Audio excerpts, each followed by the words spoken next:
Mobile मधून. हा, share over other apps करा, येस करा, आणि मग तुमची पीपीटी ती ओपन करून शेअर करा. मग ते त्याच्यात काही ऑप्शनच नाहीये येस वगैरे. आता तुम्ही ते ओके केलं ना, त्यानंतर काय करा, तुम्ही तुमची पीपीटी ओपन करा. किंवा एक काम करतो, तुम्ही पीपीटी मॅडमला पाठवली बहुतेक ना. हो, पाठवली. मी माझ्या हँडनी शेअर करतो, डोंट वरी. मी एकच मिनिटात शेअर करतो, तुम्ही फक्त एकदा क्रॉस चेक करून घ्या, ठीक आहे? ओके.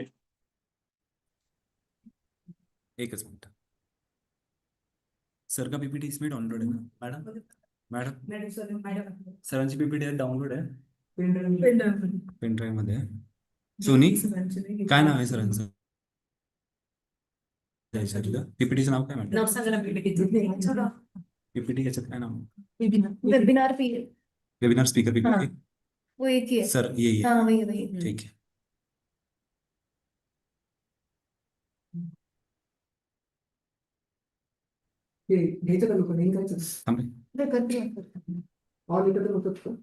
झाली, शेअर होती आता. एकच मिनिट सर, एकच मिनिट. ती ना फुल स्क्रीन झाली नाही अजून. एकच मिनिट, मला फक्त फुल स्क्रीनचं करायचंय.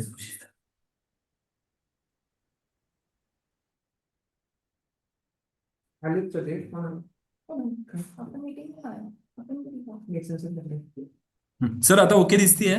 फुल स्क्रीन दिसतीये तुम्हाला? नाही दिसत आहे. एकच मिनिट.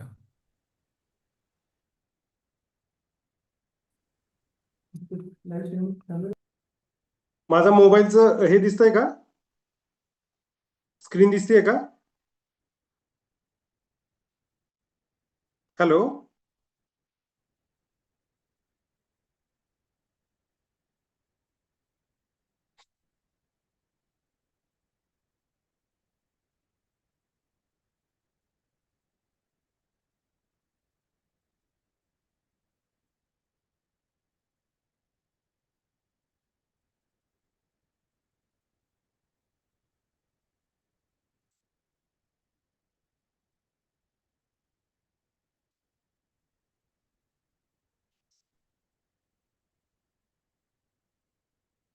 हॅलो.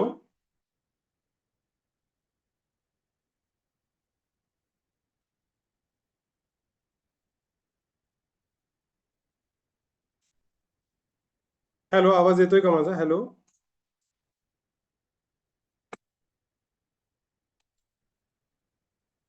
हॅलो.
हॅलो, आवाज येतोय का माझा? हॅलो.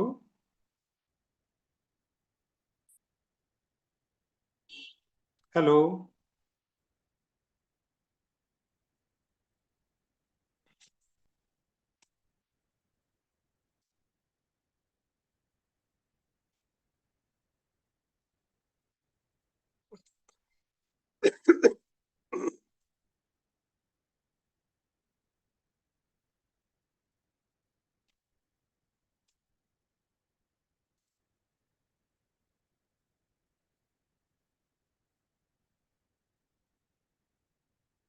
सर दिसते का पीपीटी? 2 मिनिटं. मी शेअर केली आहे बरं का, इथून सुरू झालंय माझ्या इथून. तुम्हाला दिसते का तिकडं? दिसते नाही की आता मी दिसते का आता तुम्हाला? अनिश सर, हा, तुम्ही शेअर नाही केले तरी होईल. दिसते आता. दिसते तुम्हाला? हिला स्टेको होस्ट म्हणू का? हा त्याला तुमच्या host- नाही, status. तुम्ही host. Reclaim host. हॅलो. दिसते का तुम्हाला? दिसते पीपीटी? नाही नाही, मी आता स्क्रोल करतोय, ते स्लाइड चेंजेस होत आहेत ना. नाही नाही, तुम्ही शेअरच करू नका सर आता. तुम्ही बाहेर येऊन जा शेअरिंग मधनं. ठीक आहे. ओके आम्ही शेअर केलीये. ओके, 2 मिनिटं.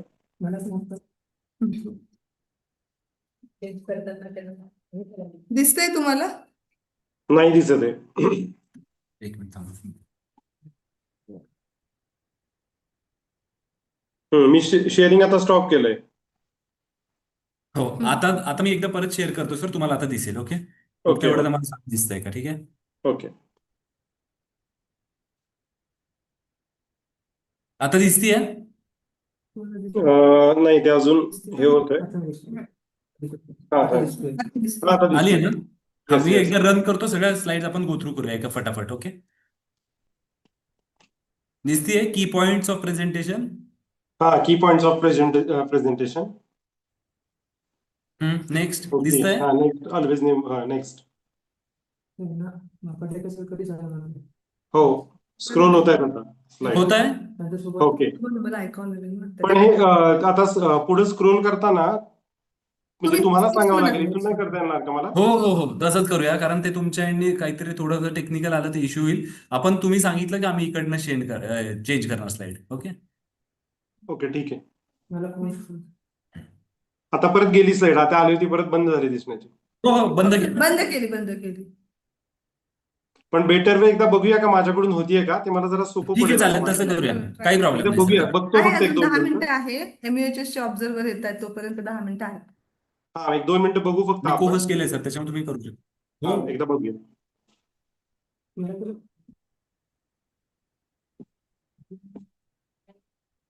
आपले पोरं जॉईन करायला.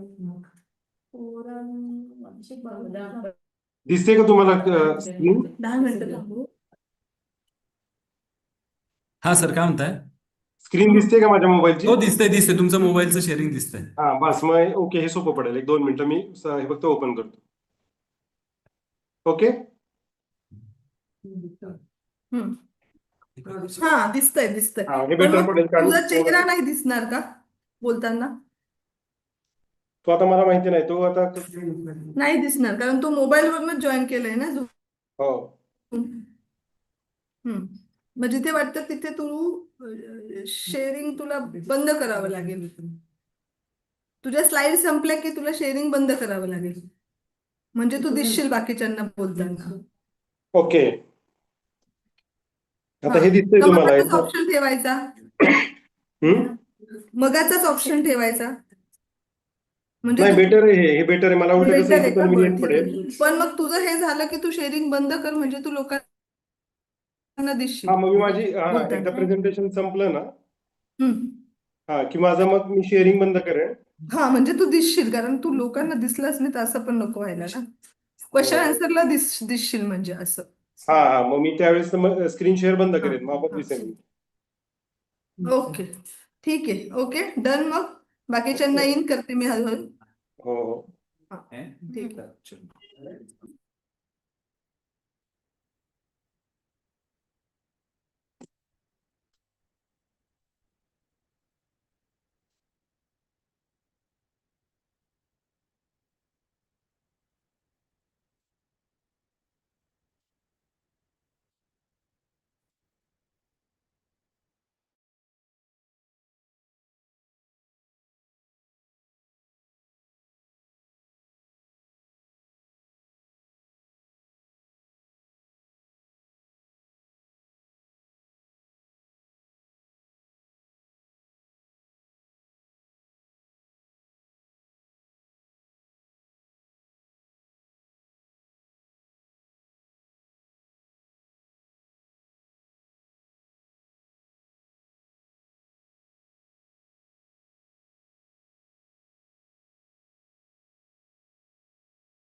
हॅलो.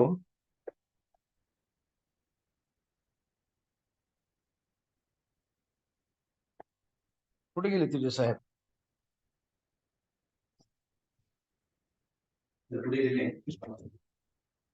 कुठे गेले?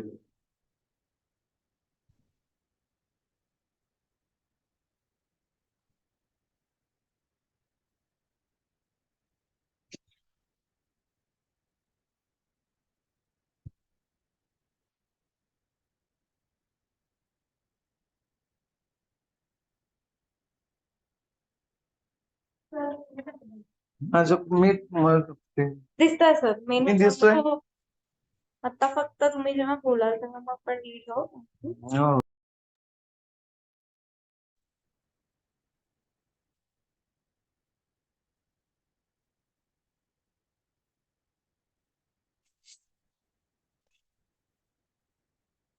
प्रसाद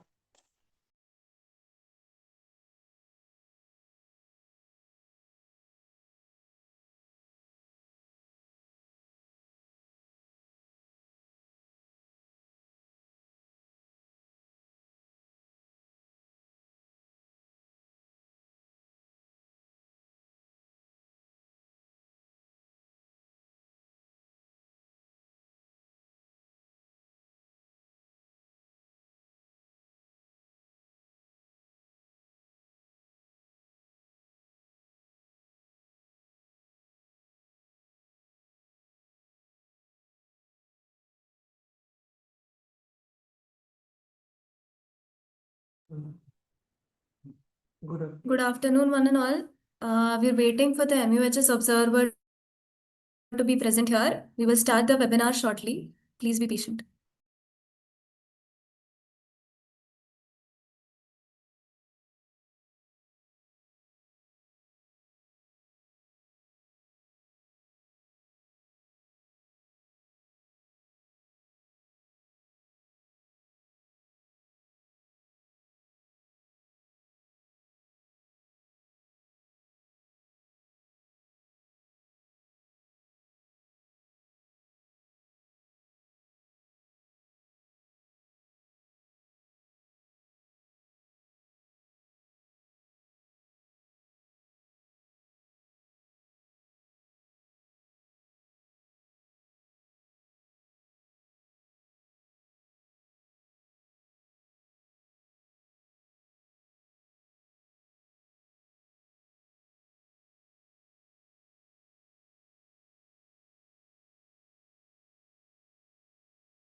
अनिश सर तुमचे स्क्रीन मी केलं. हा. नाही नाही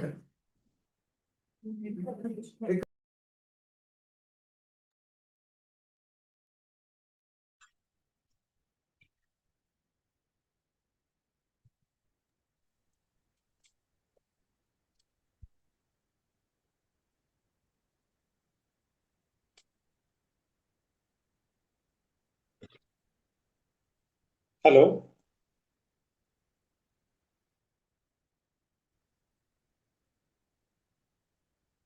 हॅलो.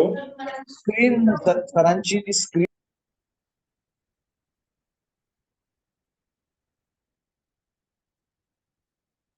हॅलो. तुमची स्क्रीन आडवी दिसते सर ते तुम्हाला स्ट्रेट कराल. हा ओके. आता ओके आहे आता ओके आहे. फक्त ते कसं पीपीटी करताना थोडी ऍक्च्युली प्रेझेंटेशन करताना परत आडवी करावी लागेल मग. हो सर हो sir.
Good afternoon, all. After Dhanvantari Stavan, we are going to start our webinar. Am I audible? Yes, ma'am. Yes. Okay, sir. Thank you. Myself, Dr. Smita Karoge, Professor and HOD, Department of Rog Nidan Evam Vikruti Vignan, pleased to welcome you all on behalf of our esteemed institution,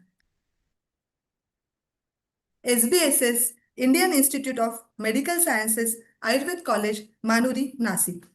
Our institute aims to provide exceptional education and training to students with the constant encouragement of our respected principal, Dr. Sampath Bhatane sir, who always strengthens the vision of our institute, and under his guidance, the Department of Rog Nidyan Evam Vikruti Vigyan has organized this webinar in collaboration with Maharashtra University of Health Sciences, Nashik. On behalf of our department, I extend a warm and heartfelt welcome to all the esteemed speakers and delegates joining for this national webinar on hypothyroidism, Ayurvedic clinical perspective, and Panchakrma management. I also welcome Dr. Lakshmikant Joshi sir, who is professor and HOD at Kriyashara Department, Ayurveda Seva Sangha. He is also a BOS member in Maharashtra University of Health Sciences. He will be observing the webinar and put his remarks afterwards. Thank you, sir. To kickstart today's inspiring academic session, it is my honor to invite a dynamic leader and the guidance force of our institute, our respected principal, Dr. Sampath Bhatane sir. With over 20 years of experience as a principal, he is a well-known academician and an exceptional administrator who continue to inspire us with her vision and dedication. Sir, I welcome you. Please guide us.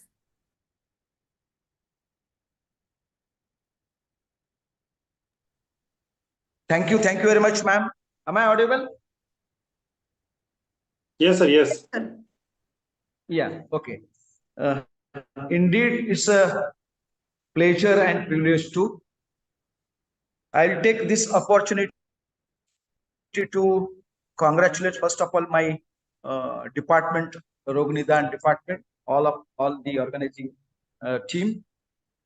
Since our inception of this college, established in the year 23-24, we are striving to impart the updated knowledge to the students and those who are aspirant in the field of Ayurveda.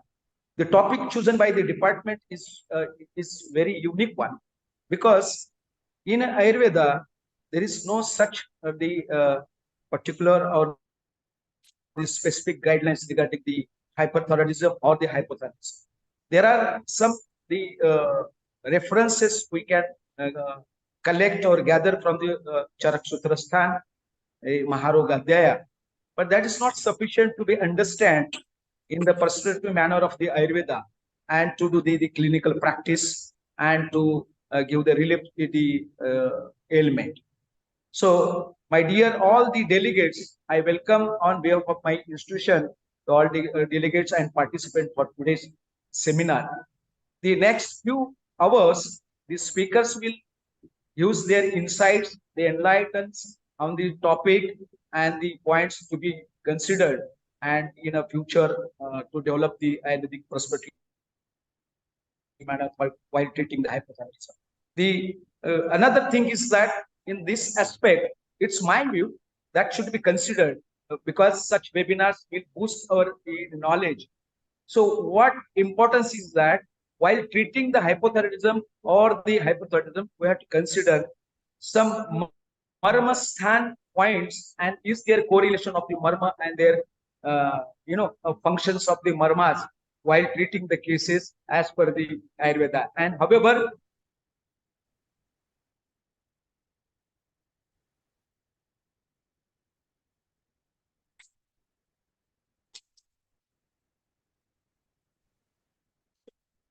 It's okay.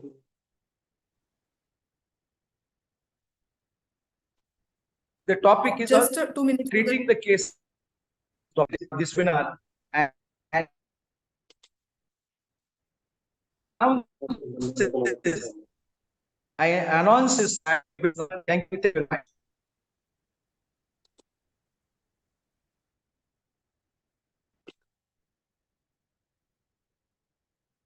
Actually, it is not clearly audible. Hello, ma'am. Yes, sir. The technical glitch is there. It's been solving.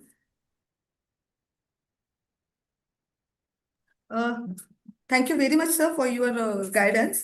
In a world where thyroid disorders are rapidly increasing, Ayurveda offers a unique lens that looks beyond symptoms and laboratory values deep into Dhatu imbalance, Agni, Srotas, and Prakriti. Today's webinar brings together profound traditional wisdom with a modern clinical understanding. This webinar is not just about the theory, it is about bringing classical knowledge with practical and clinical management. About seeing how detoxification, diet, lifestyle, herbs, and personalized Panchakarma protocol can transform the thyroid care. So let us dive into this journey of knowledge and healing with our esteemed guest speaker, Dr. Anish Pandit sir, a renowned Ayurvedic physician and scholar with a vast clinical experience in managing endocrine disorder, especially thyroid dysfunction. Dr. Pandit is known for blending classical Ayurvedic wisdom with modern clinical understanding, making complex conditions like thyroidism easy to understand and effectively manageable through holistic approach. Sir is currently working as an associate professor in the Department of Rog Nidhan Evam Vikruti Vidhan at Parate Patil Ayurvedic College, Shirur, Pune. Before starting the session, I request all delegates to put their questions in the chat box during the session. As per the time span, we will choose the better questions and sir will tell the answers. Now, I request to Sir Dr. Anish Pandit, please guide us with the session. Thank you. I think I am audible to everybody. Am I? Yes, sir. Yes, sir. Yes, sir. You are audible. Thank you very much for detailed introduction, Dr. Smita Kaloge, madam. Before going to the session, I would like to thank all the organizing committee of this national webinar, especially Iims Ayurvedic College Nashik, especially Dr. Sampat Bhatane sir, the principal of the college. Secondly, Dr. Smita Kaloge, who actually has taken the initiative to for this webinar and done all the required things under the guidance of the MUHS Nashik. I really thank to the MUHS Nashik also for giving permission to conduct such an innovative activity. I really congratulate you all for starting such an innovative webinar, and I wish all the best to all your team to conduct such a webinar in future also. Again, vote of thanks for inviting me as a guest speaker in this particular webinar of hypothyroidism. Thank you very much.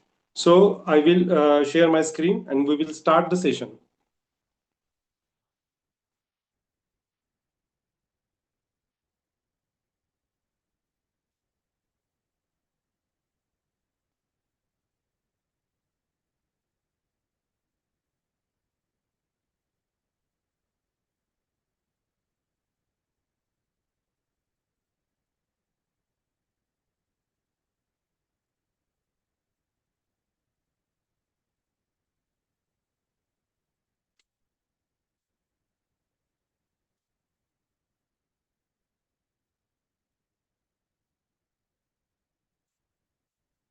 My slides are visible to everybody. Slides are visible to everybody? Yes, sir. Yes. Okay, so we will, without spending too much time, we will start the session. Yes, because itself is a very lengthy topic. I have just 1 hour and 15 minutes to showcase what experience that I have taken since 15 years, and I would like to put forward in front of you in few hours. Okay. So before going to the session, I would like all you guys to remember one thing very loudly and clearly. Don't think too much about TSH, but be honest with your Ayurvedic diagnosis. Normally, what happens whenever a patient come to you in your clinic having raised TSH level, you just focus on that TSH level, okay? And we forget to make our Ayurvedic diagnosis. Many students calls me and ask me, sir, this is the patient and TSH is 30, 40. What should the treatment we should give? It is not like that. It is not a one drug magic. What we have to do, we have to see the patient correctly from the Ayurvedic point of view. We should have to apply the principles of Nidan Panchak and treat it accordingly. You don't have to do anything. Just you have to see the what is the presentation of the patient and treat the patient according to the Ayurvedic Nidan. TSH will automatically come to the normal value. I have been telling by the experience of 15 years, near about treating 800 patients of the hypothyroidism. So what we have to do, don't think too much about TSH, but be honest with your diagnosis. This is not only useful for all of you in hypothyroidism, but it will help you in the other diseases also. If you want to become a good practitioner in this era, you should have to differentiate the modern medicine report and our Ayurvedic diagnosis, and then you will succeed in your practice. The second point that I would like to share with you, never prejudice Ayurveda Nidan with modern diagnosis. What happened? Most of the time, patient, I will give an example. Patient of rheumatoid arthritis comes to you. It is very simple to say, okay, this will be Amvat. It is not like that. You have to see the patient, examine from the Ayurvedic point of view, make the Ayurvedic Nidan. Not every time, every RA patient will be Amvat. It should be a Vatarakta Samavastha or it will be Sandhigatvat Samavastha. So, you are the authorized person, you are the Vaidya that going to diagnose the patient from the Ayurvedic point of view. The reports will be there. It is up to the patient, not for you. You have to make your own diagnosis. I think these two things will help you in the practice very much. This is the point through which I will proceed my lecture. So the current situation of the hypothyroidism, Ayurveda approach to the thyroid disorder, Hetu and Samprapti of the hypothyroidism, points to be remembered while examining the thyroid patient, Chikitsa and case presentation. Now let's see how much time permits me, allow me to share my cases. But first and most important thing that I would like to share you the concept, how the thyroid patient can be diagnosed and treated. That the point I should have to reach up to you. So, as we know, again, most of the lectures I will be talking in English or Hindi so that everybody will be, it will be understandable. Okay. So first point is the current situation of the hypothyroidism. As you know, hypothyroidism के जो patient है वो बहुत बड़ी मात्रा में बढ़ रहे हैं. एक 20 साल पहले की बात है, जब हम कॉलेज में पढ़ते थे, हम ये पेशेंट देखने को नहीं मिलते थे. जब भी हम बुक्स में पढ़ते थे वो बुक्स में ही हमें समझना पड़ता था. लेकिन अब ऐसी परिस्थिति उत्पन्न हो चुकी है कि हमें ये पेशेंट बहुत बड़े मात्रा में देखने को मिलते हैं. अगर हम इसका कारण खोजने का प्रयास करें तो 3 से 4 चीजें हमें सामने आ जाती है. उनमें से पहली चीज जो आती है वो क्या है? Altered lifestyle. It is very important. Just imagine what we were, the way which we are living 20 years back and today's lifestyle is has been changed completely. So the first is the altered lifestyle, altered food habits. Third is the lack of exercise, and fourth one is the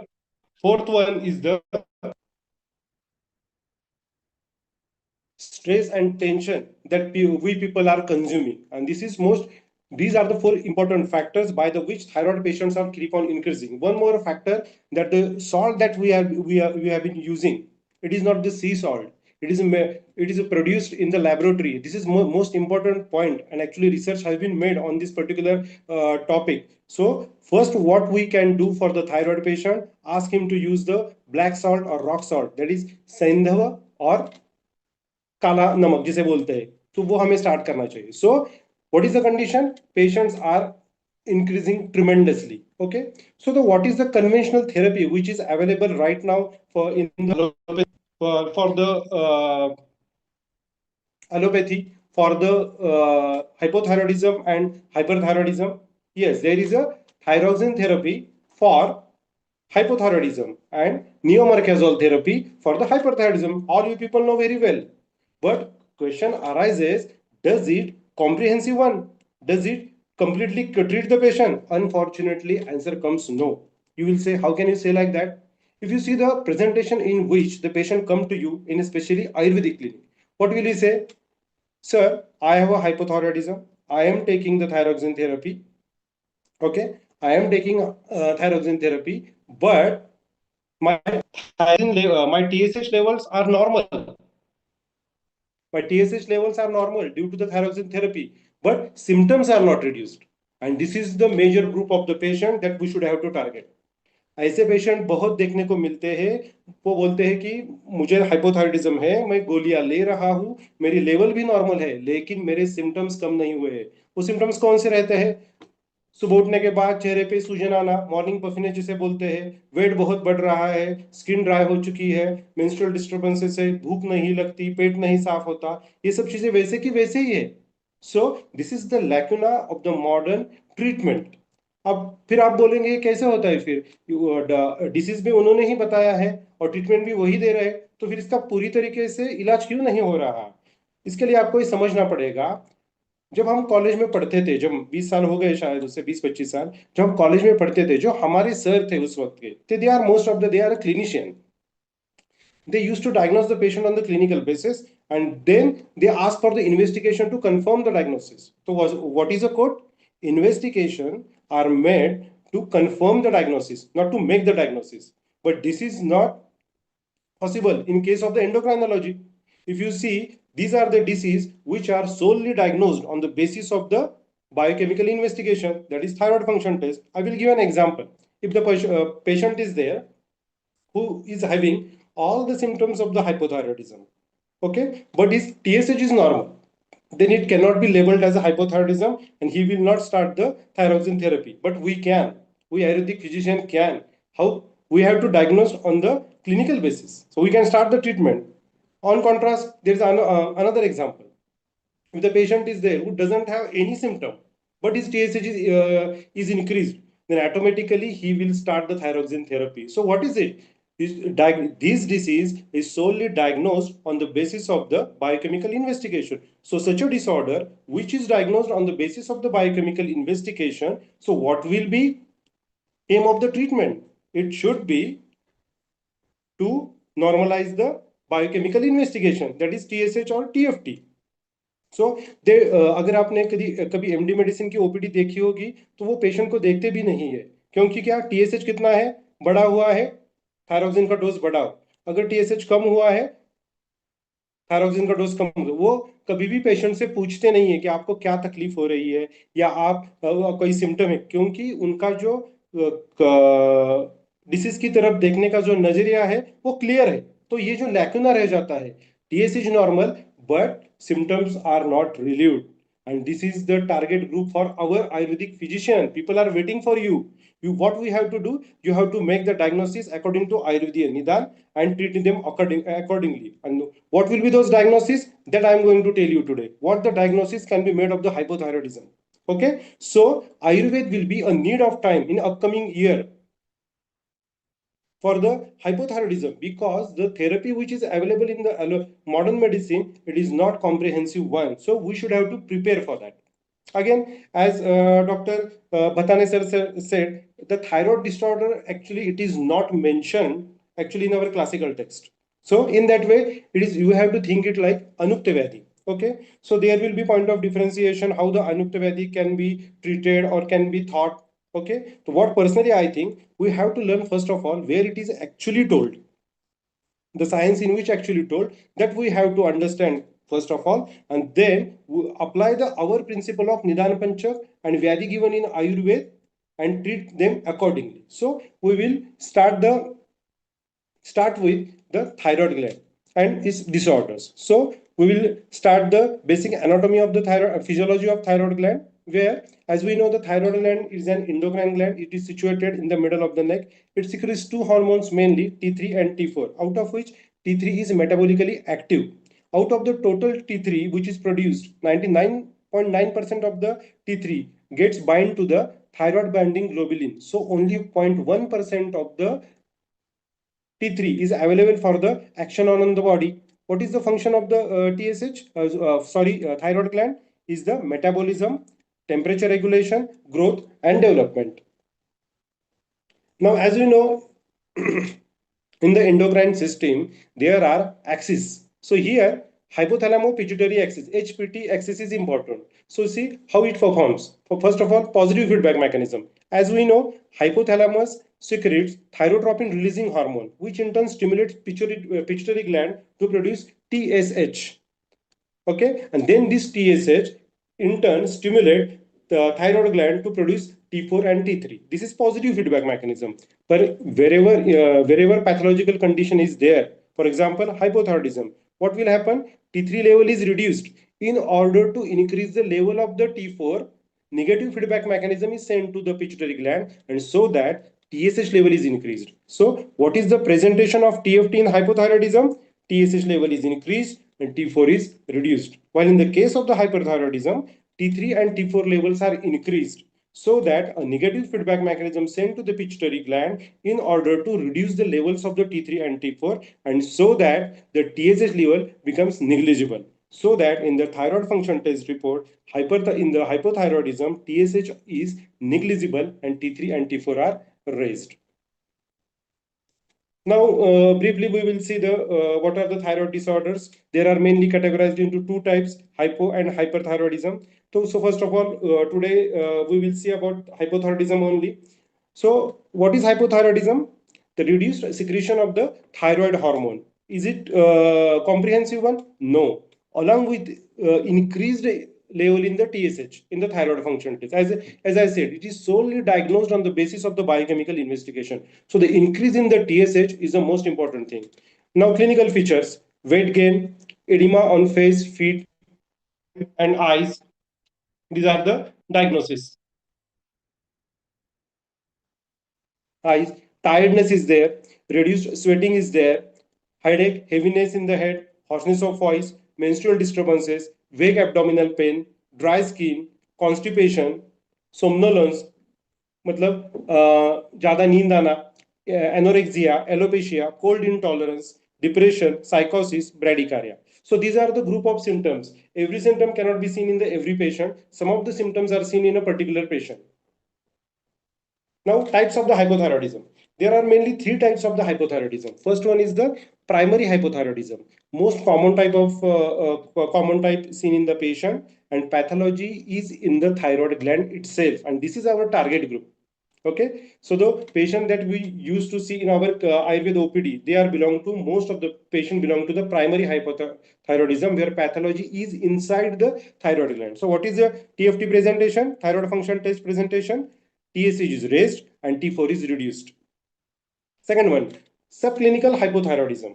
Here, patients show hardly any symptom or vague symptoms. What about TFT? TSH is raised, but just above normal.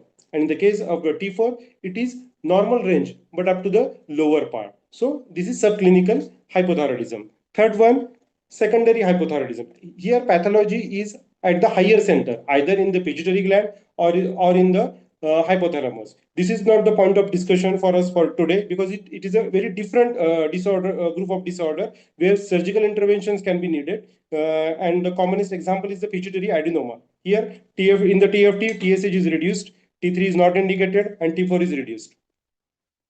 So, by taking briefly some glimpses of the anatomy and physiology, now actually we will start the core concept of the hypothyroidism, what we can think in case of Ayurveda. So, in the hypothyroidism, I have mentioned all the symptoms that I shown in the previous slide, but just I have given the Ayurvedic terminology to it. So, Bharvruddhi, Shitapradvesh, Asveda, Atinidra, क्षुधामांद्य, malaavashtamba, हृदय गति में कम होना. I have just mentioned over here. Now, if you see the group of symptoms, you will realize that this group of symptoms have been mentioned in the classical text as a Santarpanjana Chikitsa. At least we can say, okay, this is the beginning of our Ayurvedic thinking. So at least by looking the symptom complex, at least we can say that this will be the Santarpanjana Vikar. Okay, and if you want to find out the doshadikya, then we can say this will be kapha pradhan or kapha pradhan vatanubandhi. Okay, just we have to say for every reason I'm going to give the references in the classical text. So we can say at least hypothyroidism disorders can be Santarpanjanya, and it may be kapha pradhan or kapha pradhan vatanubandha. Okay, just for sake of understanding, just I mentioned here hyperthyroidism. Exactly opposite symptoms you will get to see in the hyperthyroidism: bharakshaya, ushna pradvesh, atisveda, nidralpata, atikshuda, atisar, hridayagati, increase tachycardia is there. So it will be the group of symptoms correspond to the Apatarpanjanya Vikar. If you find out the Doshalpanata, you will find out Pitta Pradhan or Pitta Pradhan Vatanubandhi. Just this is the beginning of the concept that we have been started. Now, what exactly I want to say is that if you look that diagram, you will realize there is a one central HPT axis, okay, which is euthyroidine condition, okay, HPT axis. But when it goes toward pitta, you will get to see the symptoms of the hyperthyroidism, and when it's shifted towards the kapha, you will get to see the symptoms of the hypothyroidism. Okay, that diagram you should have to always keep in the mind. Now we will move to the more to the नैदानिक विचार. अब हम थोड़ा नैदानिक विचार के और सूक्ष्म में जाएंगे. अभी हमने बताया दोष कौन से होते हैं, तो प्रायः कफ और कफवात प्रधान. दुष्य कौन से रहते हैं, रस और मेद. अतः ये सबसे बढ़िया है. अब देखिए ये रस धातु का इसमें सबसे बड़ा रोल है. कौन सा भी हाइपोथायरॉयडिज्म का रुग्ण रस प्रदोष के बिना जाना नहीं जा सकता. इट इज लाइक द प्रत्यात्मिकता of the hypothyroidism. Okay, so rasa pradosh is always there. मेदो प्रदोष may or may not be there because जैसे हमने पढ़ा है प्रमेह चिकित्सा में, प्रमेह के दो प्रकार के रुग्ण होते हैं, स्थूल प्रमेही और कृश प्रमेही. This is not only applicable to the प्रमेह but whole endocrine system, because whenever we treat the endocrine disease, any endocrine disease, for example thyroid is there or PCOD is there, you should have to first of all find out the akruti. That is the akruti means what? It is the one of the Ashtavidha Parikshan mentioned in the निदान, रोग निदान, in rog nidan and vikruti vignan. So akruti should be considered, because here also if the krusha hypothyroidism rugna is there, then there will be samprapti is concise to the rasa dhatu only. It is not go up to the meda, but if the sthula hypothyroid patient is there, so meda dushti will be also there. So rasa and meda are the pradhana dushya and the mala is sweda. आप बोलेंगे ये श्वेत कहाँ से आ गया. अभी श्वेत का तो कोई रोल है ही नहीं आपके. इसलिए आपको मैं बताता हूँ, जितने भी पेशेंट्स मैंने देखे हैं आज तक, उनमें से एक कॉमन चीज हमेशा दिखाई देती है कि जो हाइपोथायरॉयडिज्म के पेशेंट्स होते हैं उनमें अस्वेदीय लक्षण देखा जाता है. वो 99% पेशेंट में अस्वेदीय लक्षण देखा जाता है. इसीलिए अगर हमें ढूंढना है कि हाइपोथायरॉयडिज्म मध्ये प्रायः मल कौन सा है, तो हमें श्वेत का ही नाम लेना पड़ेगा. और ये अपना कंसेप्ट जो मैं आगे बताने वाला हूँ, इसके लिए भी ये श्वेत का बहुत बड़ा महत्व है. अब जब मैं बात कर रहा हूँ कि ये कफ प्रधान और कफ प्रधान वातानुबंधी निदान उसका हो सकता है, इसके लिए कोई रेफरेंसेस है क्या? हाँ जी, रेफरेंस तो है. कौन सा रेफरेंस है? कियंत शीर्ष अध्याय में सूत्र स्थान के 17वें अध्याय में सन्निपातिक और संसर्ग बताए हैं. उनमें से एक सूत्र मैंने वहां पे लिखा है, कफवृद्ध वातसम पित्तक्षीण शीतकम गौरवम रुजम. और ये तीनों सिम्टम्स, शीतक, गौरव और रुजम, ये तीनों सिम्टम आपको हाइपोथायरॉयडिज्म के पेशेंट में देखने को मिलते हैं.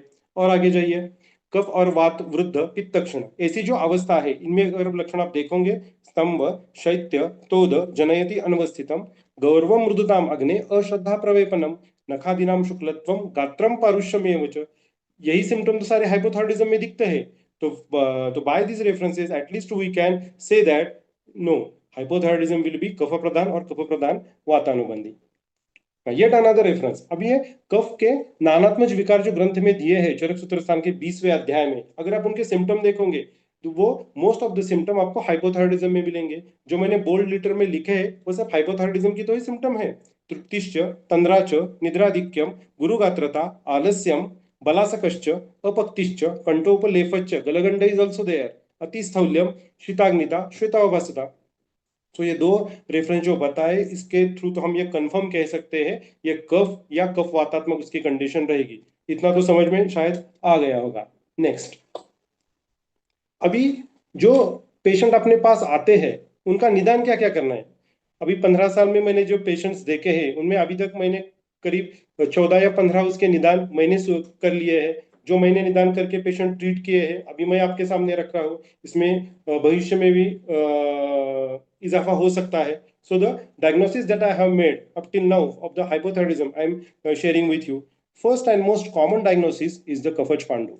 You can say Kafach Pandu may be equal to hypothyroidism. If you see the symptoms of the Kafach Pandu, you will realize that Karoti Gauravam Tandra, श्वेतावभासताम, प्रसेकम लोमहर्षश्च, साधमूर्छा भ्रमम क्लमम, श्वासम Qasim तथा आलस्यम, आरुचि वाक स्वरग्रहम, शुक्लमूत्र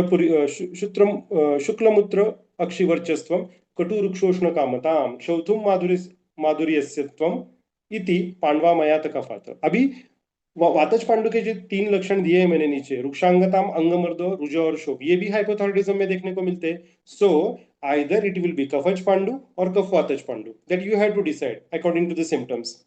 The second most common diagnosis that we used to make is the कफज शोथ. अब देखिए, कफज शोथ जो है वो ग्रंथ में हमारे यहाँ शोथ का बहुत अच्छी तरीके से वर्णन किया गया है. अब अगर आप कफज शोथ के सिम्टम देखोगे, क्या बताया उन्होंने? कफ के साथ पांडुता रहती है, वो शोथ स्थिर रहता है, वो गुरु रहता है, प्रसेक रहता है, निद्रा, वमी, वनिमान्यम, कृतम और न निपीडितो न च उन्नमति रात्रि बले कफात्मक. ओके, अब ये सारे एसोसिएटेड सिम्टम तो हाइपोथायरॉयडिज्म में देखने को मिलते ही है. अभी थोड़ा शोध के बारे में बोलते हैं. हमारे यहाँ ग्रंथ में शोध जब बताया ना, उसके लिए एक टेस्ट बताई है. क्या बताई है? अगर वात का शोध है ना, तो हम क्या करेंगे, उसका अगर शोध का जो एरिया है वहां पे अगर अंगूठे से दबाएंगे तो गड्ढा बन जाता है. सो what is it is called? जब वात का शोथ रहता है तो गड्ढा नहीं बनता है. सॉरी, वात का जब शोथ रहता है तो गड्ढा नहीं बनता है. तो अभी इसके लिए क्या टर्म यूज की है?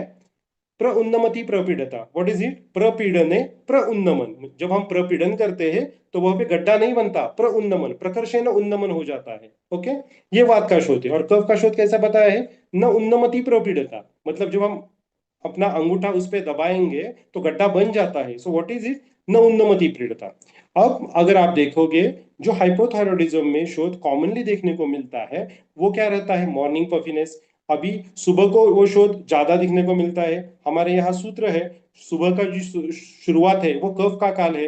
मतलब सुबह जो शोथ बनता है वो आइदर आम का होगा या कफ का होगा. साम अवस्था रहेगी तो आम का रहेगा, अगर निराम अवस्था रहेगी तो कफ का होगा. सो morning puffiness that's seen in the hypothyroidism is a cough in nature or amaj in nature, that you have to confirm.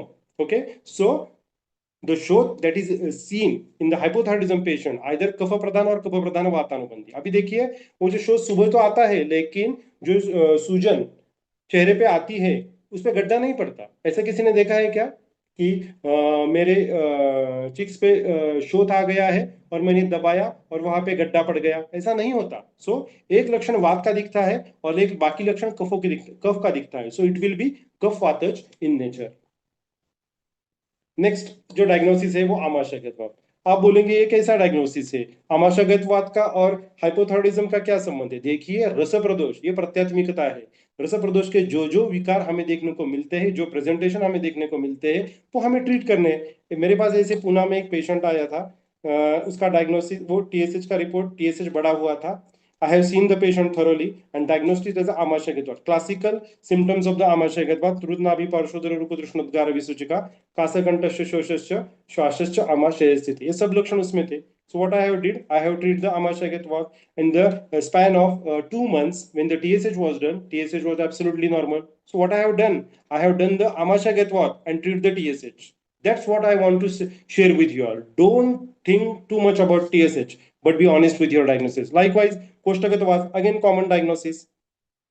तत्र कोष्ठचित्रे दुष्टे निग्रहो मूत्रवर्चसो वृद्ध रुद्रोगो गुलमार्श पार्श्वशूलम च मारुते. ऐसे पेशेंट आते हैं जो ऐसे बोलते हैं कि पेट में ऐसा फूला हुआ लग रहा है या ऐसा वायु गोला जिसे हम बोलते हैं, उस तरीके की सिम्टम्स दिखते हैं. पेशेंट तो टीएसएच बढ़ा हुआ है. You have to diagnose what actually presenting to you. So it will, if it is कोष्ठगतवात, ट्रीट कोष्ठगतवात. Next diagnosis is the rasa pradosh. Now, as I said, rasa pradosh is the pratyatmikata. Okay, without rasa pradosh you cannot do anything in the hypothyroidism. You have to by heart all the symptoms, symptoms that mentioned in this sutra. Then you treat the hypothyroidism patient very correctly. अश्रद्धा, अरुचि, आस्य वैरस्य, रसज्ञता, रुल्लासो गर्वम तंद्रा, संगमर्दो जरस्तमा, पांडुत्वम श्रुतसा हरोधा, क्लैब्य साधकृशांगता, नाशो आग्ने यथा कालम वलयापलितानि च. So this is the most important one. You should have to by heart all these sutras and you have to apply in the patient and diagnose it properly. अगर आपको कुछ समझ में नहीं आता ना, तो एटलीस्ट रस प्रदोष तो समझ में आ ही जाएगा. आप रस प्रदोष के हिसाब से कुछ भी दीजिए, पेशेंट को कुछ ना कुछ तो अच्छा लगने वाला है ही. नेक्स्ट इज द कफजग्रहणी. कफजग्रहणी में एक सूत्र आता है, अकृशस्यापि दौर्बल्यम. मतलब पेशेंट तो भारी भक्कम लग रहा है लेकिन वो क्या, उसे दुर्बलता रहती है. मतलब उसका 70 80 90 किलो वेट है लेकिन वो बोल रहा है कि नहीं, मुझे ऐसा बहुत डेबिलेटेड लग रहा है. So this is the classical symptom that seen in the hypothyroidism. It is of कफजग्रहणी. Next common diagnosis that we used to make in our practice is the Medavruttavat. Okay, so the sutra that I have mentioned over here is taken from the Sushruta Chikitsatan. Most of the sutras that I have been taken, all the from the Charak Samhita, but this is the only sutra that I have taken from the Sushruta Samhita, because what? If you see the Sutra of the Medavruttavat, Sutra of Medavruttavat mentioned in the Charak Samhita, what does it says? चल स्निग्ध मृदुशीत शोफ अंगेशु अरुचित तथा आड्यवात इति ज्ञेया स्रकृच्छ्र मेधसावृता. मतलब वहां पे जो शोध mention किया है ना, वो स्निग्ध शोध मेंशन किया है. और हाइपोथायरॉइडिज्म में शोध स्निग्ध नहीं होता है, वो रुक्ष होता है. यहाँ पे स्निग्ध शब्द नहीं है, इसीलिए हम उसका इम्प्लीमेंटेशन हमारे डायग्नोसिस में कर सकते हैं. रुजावंतम घनम रहता है क्या? घनम रहता है. शीत रहता है? शीत रहता है. तो रुजावंतम घनम शोफम मेधायुते अनिलः करोति यस्यं तम वैद्यम शोधवत उपचारयेत्. नेक्स्ट डायग्नोसिस इज आमवात. आप बोलेंगे ऐसा कैसा है पे आमवात किधर, हाइपोथायरॉइडिज्म किधर? सोचिए कि जो पेशेंट आते हैं, तो many patients come with presentation of आमवात and their TSH is increased. So what we have to do? Don't think too much about TSH. Make the AMWAT diagnosis very fastly and do the treatment correctly. The TSH will be absolutely normal, because AMWAT is also a disease of Rasavasrotas. And hypothyroidism also a disease of Rasavasrotas. So AMWAT again is a commonest presentation of the hypothyroidism that we get to see in our practice. Next is the Adhyavat. Adhyavat, it is mentioned in the वातरक्त चिकित्सा 29th अध्याय में उसका वर्णन किया है. जब वातरक्त को मेद का अनुबंध बन जाता है तो उसे आड्यवात कहा जाता है. तो ये भी निदान होते हैं. अगला जो निदान है वो उदावर्त का है. अभी उदावर्त जो ग्रंथ में 14 प्रकार के उदावर्त तो बताए हैं. मूत्र और पुरुष के अलावा ज्यादा तो प्रैक्टिस में देखने को मिलते हैं नहीं, लेकिन hysterectomy, it is the most important cause of the today's era of उदावर्त. क्योंकि hysterectomy की वजह से उदावर्त बहुत बड़ा बन जाता है. जब हम जो ऐसा अवयव है जो जिसका संबंध एक बहिर्मुख स्रोतस के साथ है, जिसके थ्रू रज और वात का अनुलोमन हर महीने होता रहता है, वो हमने निकाल दिया है. तो जो रक्त और वात का जो प्रतिलोमित्व हो जाता है, उसकी वजह से हाइपोथायरॉइडिज्म भी बनता है. और उसकी वजह से सबसे कॉमन कॉज जो है उसके गलगंड बढ़ता है. मेरे पास 5 या 6 से केसेस मैंने ट्रीट किए हैं जहां पे उसका कारण उदावर्त था और उसका निदान था वातज गलगंड. पेशेंट के गलगंड एब्सोल्युटली नॉर्मल हो चुके हैं. So this is the presentation that we got to see in our practice. Post haemorrhoidectomy, again श्राव्य अर्श का पेशेंट रहता है, रक्त की चिकित्सा किए बिना ऑपरेशन कर दिया. अब ये दूषित रक्त वात के साथ फिर प्रतिलोमित हो जाता है और उसके साथ वात रक्त की तो संप्राप्ति करता है, या हमेशा वात कहीं भी जाके ग्रंथि या गलगंड पैदा कर देता है. उसका रेफरेंस आपको रक्तपित्त अध्याय में भी मिलेगा. रक्तपित्त की सामावस्था में कभी भी खून को नहीं रोकना चाहिए. अगर रोकेंगे तो उससे जो बड़ी व्याधियों की एक लिस्ट बताई है उसमें बहुत सारे, उसमें भी गलगंड आता है. नेक्स्ट डायग्नोसिस इज द कृमि रोग. अभी जो लड़कियां रहती है, मानो जिनका मीनार्की अभी स्टार्ट हो गया है, और वो जब आती है हाइपोथायरॉइडिज्म का रिपोर्ट लेके, तब आपको ये निदान करना जरूरी बन जाता है. ऐसी एक केस आज मैं डिटेल में आपके साथ प्रेजेंट करने वाला हूँ. तो 13 से 17 उम्र की जो लड़कियां रहती है, उनको अभी मीनार्की स्टार्ट है, otherwise the girls which are on the verge of the menarche, उसमें कई बार उसके खाने पीने की वजह के कारण श्लेष्मश कृमि या पुरुषज कृमि ऐसा निदान देखने को मिलता है. तो हेतु क्या रहते हैं? मधुर, आम्ल, नित्य, पिष्ट गुडोपभोक्ता, व्यायाम वर्जी जो कृमि निदान में आए हैं, दिवाशयिनो, विरुद्ध आहार, ये तो सारे हाइपोथायरॉइडिज्म के ही कारण है. इसीलिए हमें कृमि रोग को भी ध्यान में रखना पड़ेगा. अभी नेक्स्ट ये जो निदान मैं आपको बता रहा हूँ, आवरण. अभी आवरण का नाम लेते ही सब लोग बोलेंगे अभी ये क्या बता रहे हैं सर, इतना वो डिफिकल्ट रहता है. एक्चुअली ये डिफिकल्ट नहीं रहता है. मेरा खुद का सौभाग्य है कि मेरे गुरु डॉक्टर वैभव मेहता सर, जिनके वजह से मुझे ये आवरण चिकित्सा समझ में आई, उन्होंने हमें सिखाई, उनके पेशेंट दिखाए, और उनसे जो हमने सीखा उस पर हम थोड़ा थोड़ा काम करके अभी 15 साल में कुछ ना कुछ उसमें काम कर रहे हैं. लेकिन एक्चुअली ये आपके आर्मरी में होना बहुत जरूरी है, ये स्किल्स आपके लिए होना बहुत जरूरी है। लेकिन आवरण सीखते समय मैं आपको एक बात बताऊंगा कि पहले व्याधियों का निदान अच्छी तरीके से समझ लीजिए और फिर आवरण निदान और चिकित्सा देखिए। क्योंकि क्या हो जाता है, जब हम आवरण देखते हैं तो ऐसा लगता है कि सभी जगह आवरण ही है, सभी जगह आवरण ही दिखने लगता है। सो पहले व्याधियों का निदान जो है हमारे ग्रंथ में चिकित्सा स्थान या निदान स्थान में दिए हैं, उनके हिसाब से व्याधियों का अध्ययन करना जरूरी है और उसके बाद में आप आवरण की तरफ जाइए। आवरण ऐसा भी इतना भी डिफिकल्ट टॉपिक नहीं है, लेकिन उसके लिए कोई किसी के गाइडेंस की, गुरु की जरूरत पड़ेगी, तो किसी से आप जरूर सीख लीजिए। सो जैसे मैंने कहा कि जो व्याधि सब है ये सब कफ के व्याधि है। सो कफ के जो पंचवायु पे आवरण है वो सब उसके निदान होते हैं। मतलब देखिए, स्टीवनम शौथु निश्वास उच्छ्वास संग्रह, श्वासकृच्छता रहती है हाइपोथायरॉइडिज्म के पेशेंट में। रूपाणी अरुचि छर्दिर एवच, इसमें भी कुछ लक्षण हाइपोथायरॉइडिज्म के पेशेंट में देखने को मिलते हैं। नेक्स्ट इज द कफावृत्त उदान, श्लेष्मण आवृत्त श्लेष्मणोदाने वैवर्ण वाक संग्रह, वैवर्ण, ये भी लक्षण हाइपोथायरॉइडिज्म में दिखता है। वाक सर्ग, you can correlate that with the harshness of the voice because it is also vata kapha in nature, and this is the diagnosis for you. Kapha vritta udan, daurbalyam gurugatratvam aruchischopajayate. Now next one is the kapha vritta saman.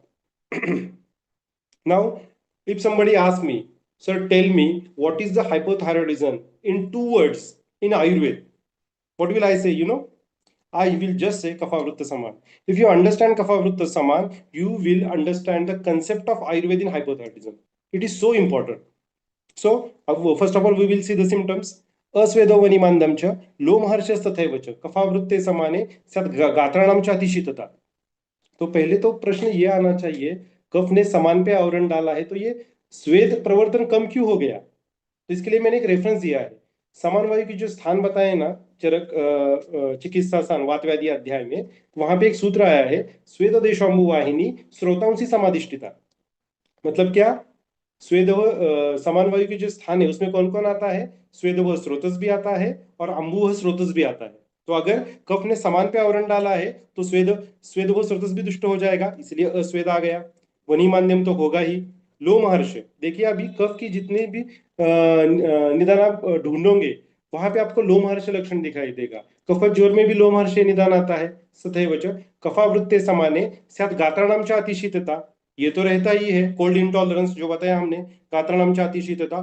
तो this is the core of the whole concept that I am telling you. So कफावृत्त समान is most important one. अब आप बोलोगे कि ऐसा आपने जो बताया कि हाइपोथायरॉइडिज्म के सब पेशेंट कफ प्रधान रहते हैं या कफ प्रधान वातानुबंधी रहते हैं, कभी ऐसा देखा जाता है क्या कि उसमें पित्त भी है? हाँ, अगर नियम है तो उसके अपवाद भी होंगे। तो उसके लिए क्या, बहुत सारे पेशेंट बहुत दिनों से थायरोक्सिन थेरेपी लेते हुए रहते हैं। मतलब मुझे थायरोक्सिन 15 साल से शुरू है, ऐसे जो पेशेंट रहते। देखिए थायरोक्सिन का काम क्या है?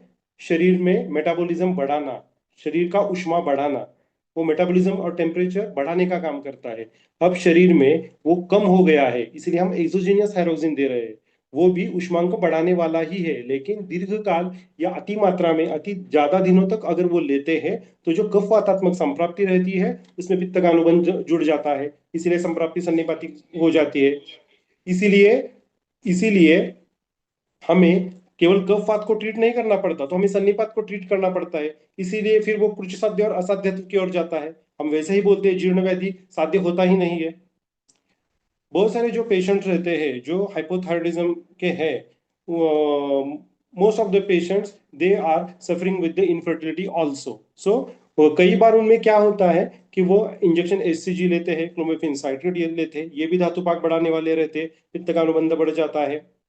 और कुछ तो ऐसे पेशेंट रहते हैं कि ऐसे बताते हैं कि डॉक्टर हम एक बार गए थे वो फिजिशियन सर के पास, तो उन्होंने मुझे 100 mcg की गोली दी, अब उसे 5 साल हो गए, फिर गए नहीं क्या?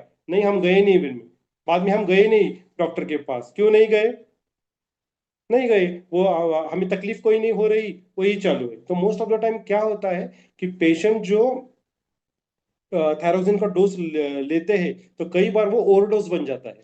मतलब वो चेक ही नहीं करते, कई बार उनका वेट लूज होता है तो बताते हैं कि नहीं 5 अभी एक बरस में मेरा 10 किलो वजन कम हो गया, थायरोक्सिन की गोली वही चालू है। इसीलिए कभी कभी ये पेशेंट हाइपर में भी लैंड अप हो जाते हैं ओवरडोज की वजह से, तो उनको पित्तानुबंध भी रहता है। और कुछ पैथोलॉजीज ही ऐसी रहती है कि जिनमें जब वो स्टार्ट होती है संप्राप्ति, उसमें ही सन्निपातिकत्व रहता है। तो कफ पित्तावृत्त वात है, सन्निपातिक पांडु है, सन्निपातिक शोथ है। उसका कॉमन एक एग्जांपल देखने को मिलता है postpartal thyroiditis, where the patient shows the episodes of hypo and hyper. So this is the in one chart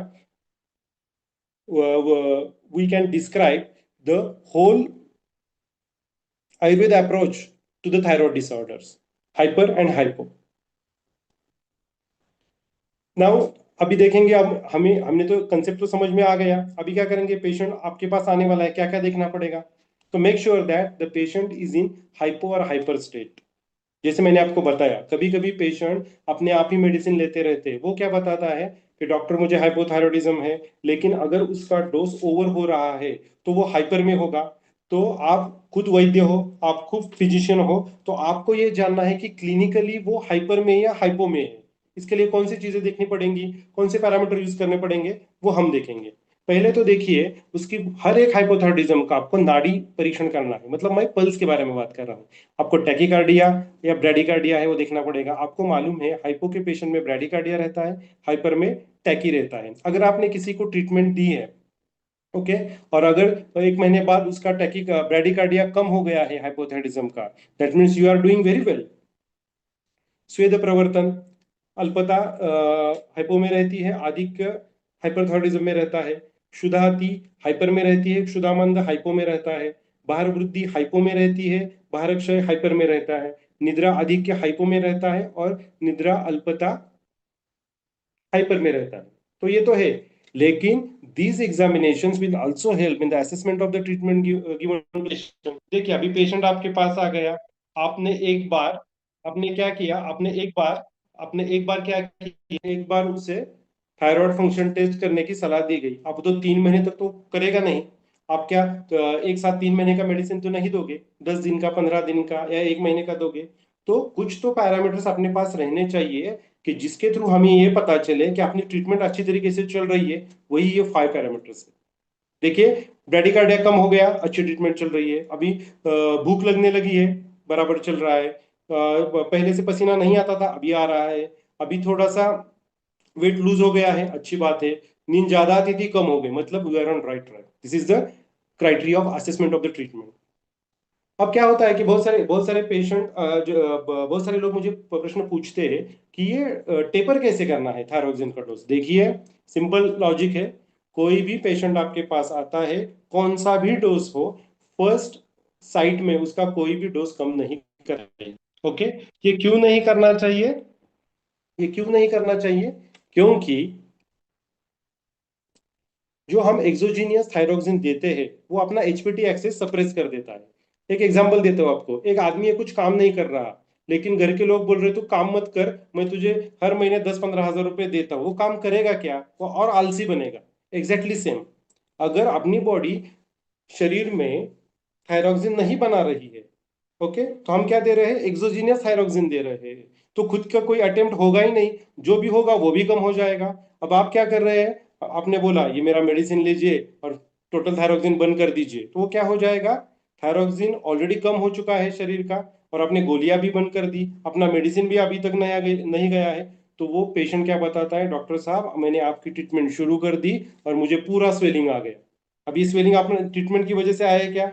नहीं। ये स्वेलिंग किसकी वजह से आया है? आपने जो गोली बंद कर दी, क्योंकि उसकी आदत लग चुकी है। सो हमें क्या करना है? Do not taper the doses of thyroxine neomarkezole unless having valid TFT with desirable changes. जब तक रिपोर्ट में नहीं दिखता ना कि ये टीएसएच कम हो गए, तब तक मत कीजिए, जल्दबाजी मत कीजिए। पेशेंट बाउंस हो जाएगा, पेशेंट आपके पास नहीं आएगा। तो ये कुछ चीजें आपको समझनी पड़ेगी। आपने एक पेशेंट को अच्छी तरीके से ट्रीट किया, उसका टीएफटी भी अच्छा हो गया, ओके, उसका टीएफटी भी नॉर्मल हो गया, लेकिन अब आगे क्या करना है?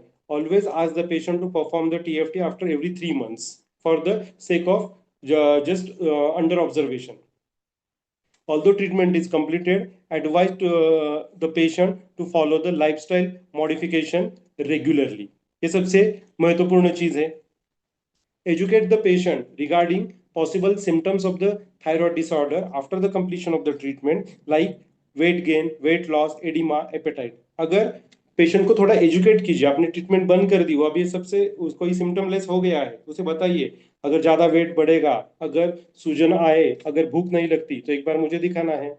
So this is the comprehensive way treat the hypothyroidism in Ayurvedic way. Local examination में क्या देखना है? First of all thyroid examination तो करना पड़ेगा. पहले देखो कि वहां पे कोई सूजन तो नहीं है. तो अगर सूजन है तो it will be of two causes, either it will be thyroiditis or it will be a goiter, that we have to search. First of all, we have to make the palpation, try to find out the ages of the thyroid gland, and there is one examination to differentiate between the malignancy and the benign growth of the thyroid gland. A simple test, patient asked to take the one sip of water and see the movements of the cricoid cartilage. If it go upwards and then come to the downward, it is a benign in nature.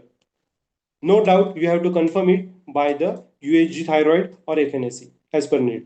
Okay, that examination is mentioned in the Hutchinson also. It is a good habit to examine cervical lymph node in the thyroid practice. It is also most important. Swelling on the face, especially around the eyes, and pedal edema. ये हमें देखना है. Exophthalmos, that is seen in the hyperthyroidism. Okay, so now यहाँ पे मैं दो जो हेतु हैं वो हाइपोथायराइडिज्म कैसे बनाती है एक एग्जांपल के तौर पे आपको बताऊंगा. हाइपोथायराइडिज्म की संप्राप्ति कैसे होती है? देखिए, जो बहुत से कॉमन कॉजेज देखने को मिलते हैं ना, उससे सबसे बढ़िया कॉमन कॉज जो मैंने अब तक देखा है ना, वो है अत्यंबुपान. ओके, तो लोग तो हर जगह आप जहां भी जाओगे, सोशल मीडिया पे जाओगे, तो सब लोग बोलते हैं पानी पियो, पानी पियो, पानी पियो. लेकिन ये गलत बात है. कैसे हम देखेंगे? तो कई लोग बिना प्यास लगे बहुत मात्रा में पानी पीते हैं, ये गलत बात है. मूत्राशमरी के बाद किसी को मूत्राशमरी हो जाती है, एक बार वो निकल भी जाती है, लेकिन वो जिंदगी भर पानी पीते ही रहता है, पानी पीते ही रहता है, ज्यादा पानी पीते ही रहता है. There is अत्यंबुपान. उषपान, अति मात्रा. कुछ लोगों की ऐसी आदत रहती है, अभी जाड़े के दिन है, वो भी उठने के बाद 1 लीटर पानी पीना है डिटॉक्स करने के लिए. ये कहाँ से आता है पता नहीं, लेकिन वो उसका नाम भी आयुर्वेद को ही जोड़ देते, आयुर्वेद ने बताया है. निशापान, रात को सोते समय बहुत सारा पानी पीना है, और भोजन करने के बाद अति मात्रा में जलपान करना है. ये प्रेजेंटेशन हमें प्रैक्टिस में देखने को मिलते हैं.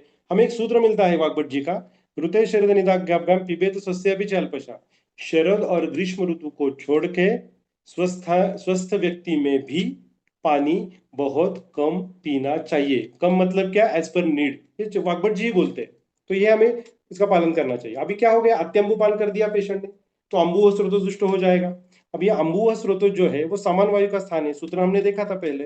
तो वो क्या करेगा? समान वायु की दृष्टि करेगा. समान वायु की दृष्टि से अग्नि दृष्टि, क्षुधा मांद्य और मलावष्टंभ बढ़ेगा. और ये समान वायु स्वेदोह स्रोतस का भी स्थान है, तो स्वेदोह स्रोतस दुष्ट होगा, स्वेदाल्पता होगी, स्वेद का निर्हरण नहीं होगा. मेद की अभी हमको ये मालूम है, स्वेद ये मेद का मल है. मेद का मल कौन है? स्वेद है. अगर वो स्वेद बाहर नहीं गया तो अपने धातु को ही दुष्ट करेगा, इसीलिए मेद को दुष्ट बनाता है और भार वृद्धि हो जाती है. और ये सब सारा सिम्टम कॉम्प्लेक्स आपको हाइपोथायराइडिज्म में देखने को मिलेगा. और दूसरा एक हेतु यहाँ पे मैंने लिखा है, वो है सदोष दुग्ध सेवन पद्धति. अभी जो सिटीज में लोग रहते हैं, उनको तो दूध पीना मतलब जहर की तरह बन चुका है. अभी अच्छा दूध कहीं पे नहीं मिलता. जो रूरल एरिया में रहते हैं या सब अर्बन एरिया में रहते हैं, उनके लिए तो ताज़ा दूध मिलता है, लेकिन मोस्ट ऑफ द जो दूध सिटीज में मिलता है वो होमोजेनाइज रहता है, पाश्चराइज रहता है, और सबसे बात उसमें हार्मोनल रेसिड्यू भी रहते हैं. इसलिए बहुत सारे हार्मोनल डिसऑर्डर आजकल पेशेंट में देखने को मिलते हैं. इसीलिए उसका जो प्रेजेंटेशन है, सदोष दुग्ध सेवन पद्धति, एक तो थैली का दूध पीना, यही तो है ही. दूसरा माहिष दुग्ध सेवन, भैंस का दूध पीना. आपको मालूम है भैंस के दूध के गुण क्या है? वो नींद लाने वाला, वो कफ बढ़ाने वाला है. तो वो ऐसा अगर दूध आप रोज लोगे तो वेट तो बढ़ेगा ही. अग्नि निरपेक्ष दुग्ध सेवन, कई क्या होता है लड़कियों में, जो मैंने बताया, जो स्पेशली 8 to 13 एज ग्रुप के लड़कियों में, अगर ऐसा भैंस का दूध सुबह सुबह दिया जाता है स्कूल में जाने से पहले, इरिस्पेक्टिव ऑफ जीर्ण अजीर्ण, ये बहुत गलत बात है. और ये सब जैसे हाइपोथायराइडिज्म जैसे रोगों की नींव यहाँ पे रखी जाती है. तो ये अग्नि निरपेक्ष, बच्चों में भी ये बहुत मात्रा में दिया जाता है. निशाकाली दुग्ध सेवन, बहुत लोगों को आदत होती है कि रात का खाना ऐसे पूरा करने का और उसके बाद में 1 गिलास भर भैंस का दूध पीने का. क्या? तो नींद बहुत अच्छी आती है. This is the cause of the अजीर्ण, आमाजीर्ण, विदग्धाजीर्ण, and ultimately cause of the hypothyroidism and गृहिणी. सो ये आपको बंद करना है पेशेंट का. निदान परिवर्जन किए बिना ये हाइपोथायरॉयडिज्म के पेशेंट अच्छे होने वाले नहीं है. और कई बार क्या होता है, दूध ये खाने की चीजों के साथ लिया जाता है. मतलब क्या, दूध और नाश्ता एक साथ करना, ये गलत बात है. आयुर्वेद में इसका ये एक प्रकार का जिसे हम संयोग विरुद्ध या क्रम विरुद्ध भी बोल सकते हैं. सुदोष दुग्ध सेवन पद्धति से क्या होगा, अग्नि दृष्टि होगी, फिर वही समान वायु की दृष्टि होगी, अग्निवान्य आदि लक्षण उत्पन्न होंगे, फिर स्वेदोत्तर दृष्ट होगा, मेदो दृष्टि होगी और भार वृद्धि होगा. यही पैटर्न तो हाइपोथायरॉयडिज्म में देखने को मिलता है. और कौन से हेतु हमें देखने को मिलते हैं? बेकरी के आइटम्स है, पिज्जा बर्गर है, मांसाशन, अति मात्रा में नॉनवेज का सेवन, यही भी है. अभी राइस जिसे हम चावल बोलते हैं, ओके. अभी तो बहुत सारे लोग क्वेश्चन करते हैं कि कोकण के लोग चावल खाते हैं, वो ऐसे पतले रहते हैं, केरल के भी लोग खाते हैं, वो भी पतले रहते हैं. लेकिन अगर हम खाते हैं महाराष्ट्र के लोग, तो वो ऐसे मोटे कैसे बन जाते हैं? उसके लिए एक कारण है, वो देश साथ में है, वो तो एक कारण है ही. लेकिन दूसरा एक जो कारण है ना, ग्रंथ में चावल कैसे पकाना है इसकी एक विधि दी है. उसमें क्या बताया उन्होंने? सुधौत प्रसृता स्विन्ना संतप्त ओदने लघु, ऐसा सूत्र आता है. मतलब वो क्या बोलते हैं? चावल को धोना है, प्रसृक्त करना है, उसके बाद उसे अच्छी तरीके से उबालना है, उसके बाद में गरम गरम करके खाना है. तभी वो जो चावल रहेगा वो लघु रहेगा. लेकिन हम क्या करते हैं, सब करते हैं, लेकिन प्रसृत तो करते ही नहीं. प्रसृत माने क्या? जैसे मराठी में हम उसे पेज बोलते हैं, पेज, वो निकालते ही नहीं, ऊपर का चिकना पानी निकालते ही नहीं है. अभी तो हम कुकर में ही राइस बनाते हैं, तो चिकना पानी भी तो अंदर ही जाएगा ना, वो डायबिटीज तो बढ़ेगा ही, वेट भी बढ़ेगा, और ये हाइपोथायरॉयडिज्म भी बढ़ेगा. तो इसका थोड़ा ध्यान रखना जरूरी है. तळलेले फ्राइड आइटम्स है, विरुद्ध आहार तो बढ़िया है ही कारण. उसमें मिल्क शेक है, फ्रूट सैलेड है, दही, लस्सी, केले का ज्यादा सेवन, ये है. और जैसे मैंने पहले बताया, increase intake of the salt having high iodine. देखिए पहले जो नमक तैयार होता था वो सी सॉल्ट था, मतलब वो समुद्र के किनारे तैयार होता था. अब ये लैब में तैयार होता है, उसमें आयोडीन भरी मात्रा में डाला है. इसलिए क्या होता है, ये ज्यादा आयोडीन ही घातक है.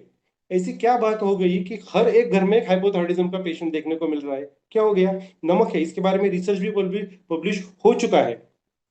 तो ये सबसे बढ़िया कारण है. इसकी वजह से हर एक घर में अभी हाइपोथायरॉयडिज्म के पेशेंट अपने को देखने को मिल रहे हैं.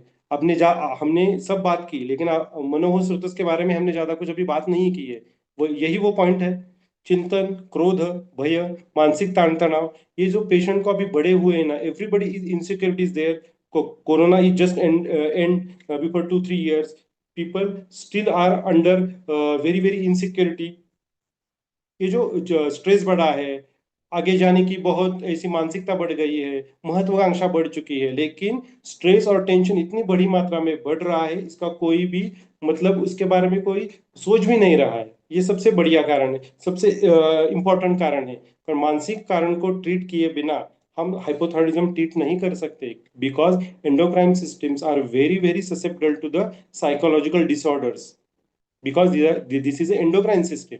अभी स्वदेश विहार में क्या, एसी का यूज, हमें मालूम है अभी एसी से वेट बढ़ता है. अभी देखेंगे कैसे वेट बढ़ेगा.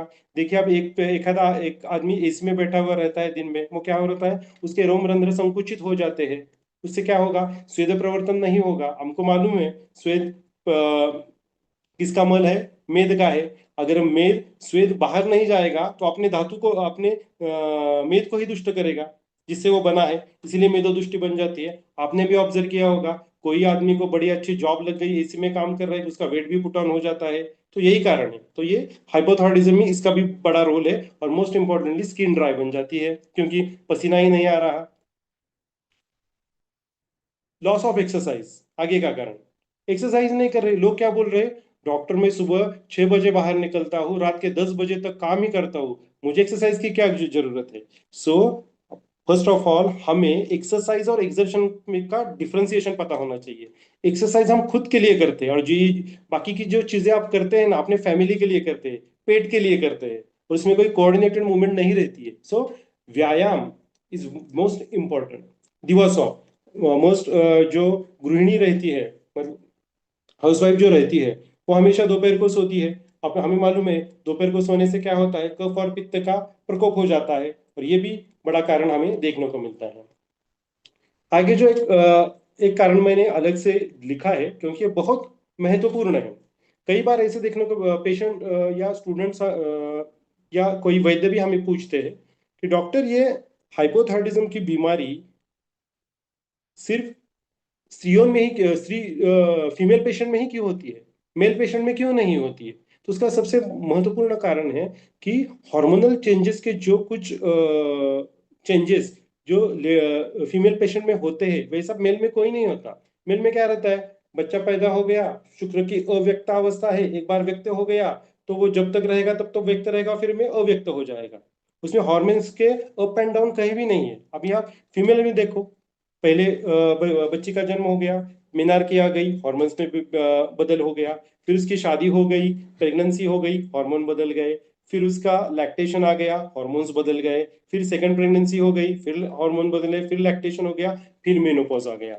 और मोस्ट ऑफ द टाइम ये जो एग्जैक्टली स्टेजेस है फीमेल में ये हार्मोन्स बदलने के, उसी वक्त पे ज्यादातर हाइपोथायराइडिज्म का डायग्नोसिस होता है।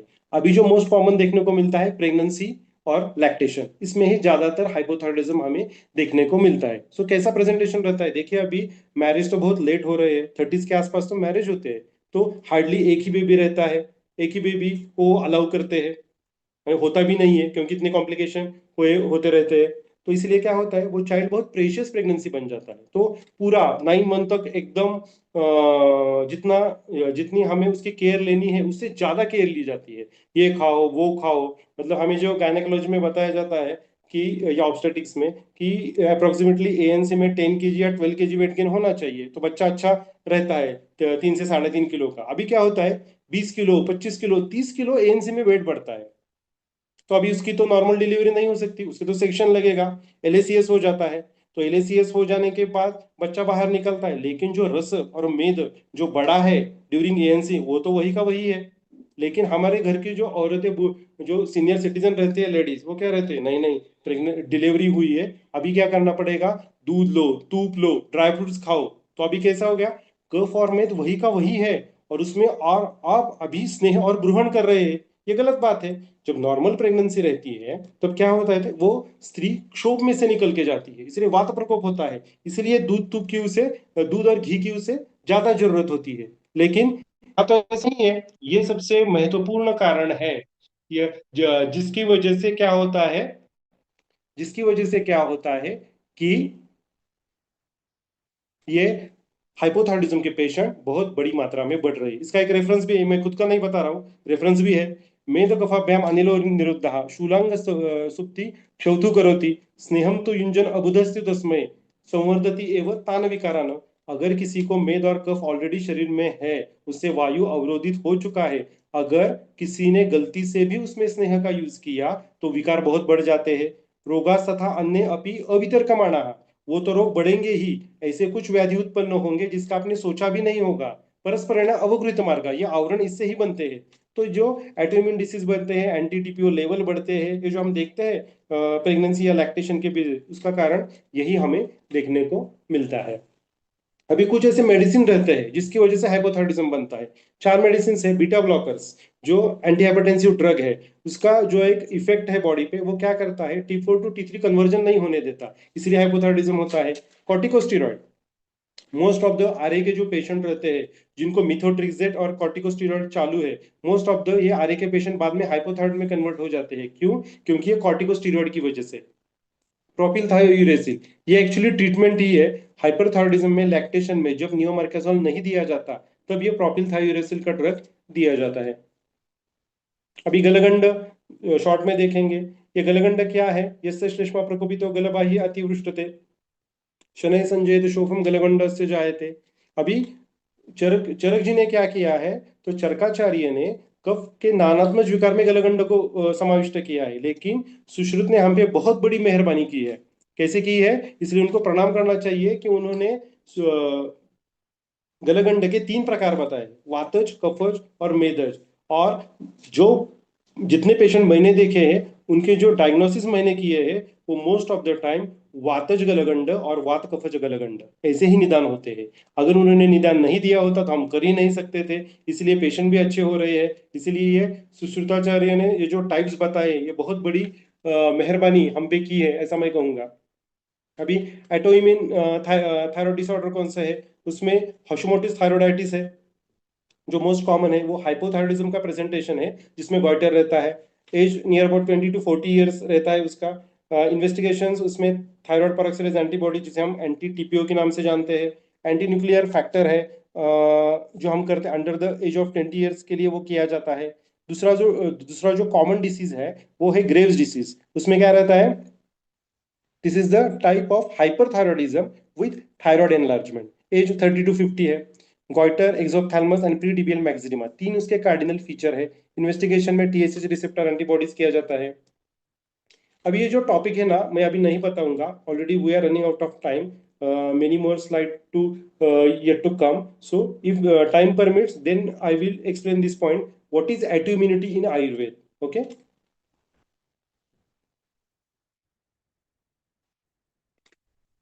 सो न अब इसकी चिकित्सा क्या की, अब निदान के बारे में तो हमने देखा, अभी चिकित्सा क्या है हमें मालूम है।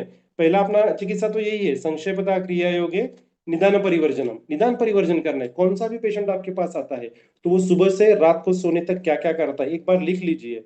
जो जो गलत चीजें है वो बंद कर दीजिए और क्या क्या हमें स्टार्ट करना है वो ऐड कर दीजिए। यही तो आधी चिकित्सा है। 50% तो पेशेंट यहीं पे ट्रीट होने वाला है। जो 50% रहेगा उसके लिए चिकित्सा की जरूरत है। उपक्रम क्या क्या रहेगा चिकित्सा का, रसमेधोपाचन, स्वेद जनन, अग्नि चिकित्सा, मन प्रसादन। अभी चिकित्सा जो हम देते हैं शमन चिकित्सा, वो प्राय 3 प्रकार की होनी चाहिए। एक तो हेतु प्रत्यय, मतलब क्या जो हेतु हुआ है, जो हमने जिसे हेतु कंसिडर किया है इस संप्राप्ति में, उस पे जाने वाला एक अच्छा सा ड्रग चाहिए कौन सा भी। इसके लिए अजीर्णी मंजरी करके करके एक बुक आता है, अजीर्ण मंजरी। तो उसमें हर एक द्रव्य का एंटीडोट बताया है, मतलब ये अगर हुआ तो ये यूज करना चाहिए। उसमें से कुछ रेफरेंसेस है जो थायराइड में यूज होते हैं। अगर कोई केला खा रहा है तो उसका एंटीडोट एला है, जिसे एलादीवटी में जो रहती है एला वो रहता है। वेलदोड़ा जिसे मराठी में बोलते हैं।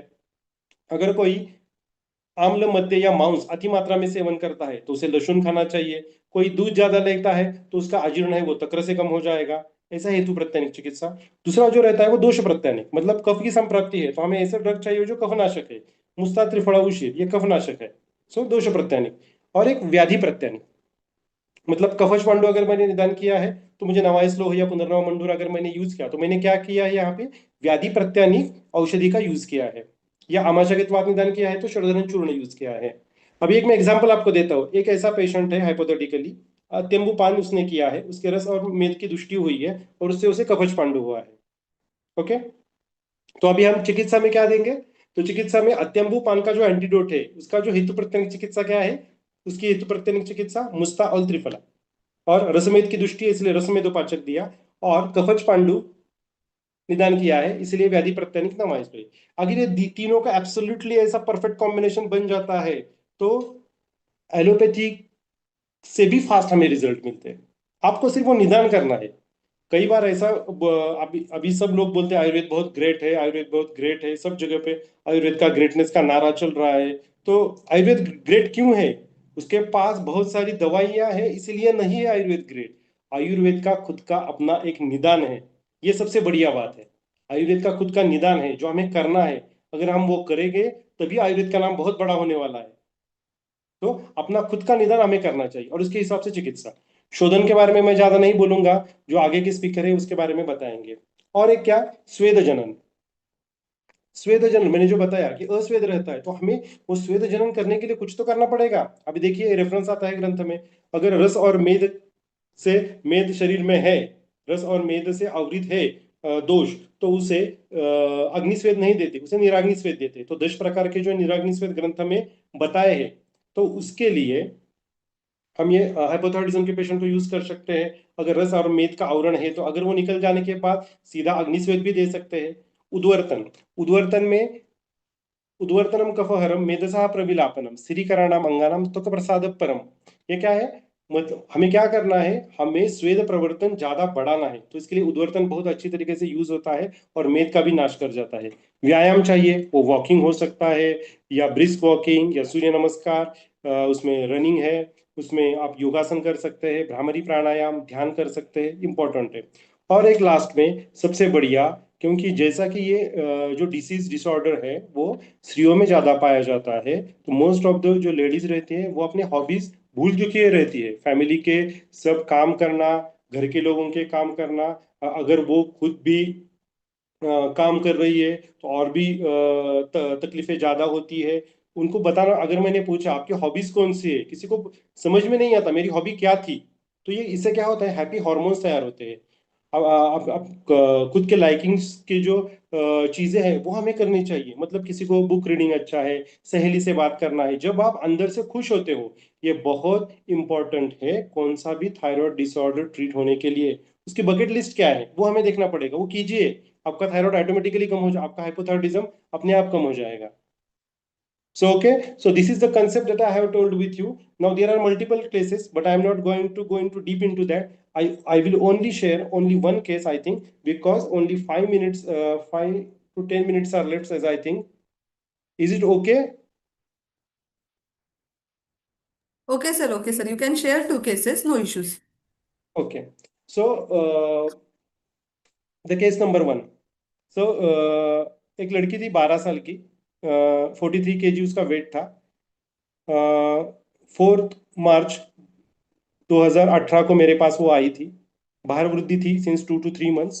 निद्राधिक्य ज्यादा था। चेहरे पे श्वेत वैवर्ण्य था सिंस 2 to 3 months। मलावष्टंभ सिंस 2 to 3 months। मुख प्रदेशी शोथ, उसके चेहरे पे भी सूजन थी, स्पेसिफिकली सुबह उठने के बाद बढ़ती थी।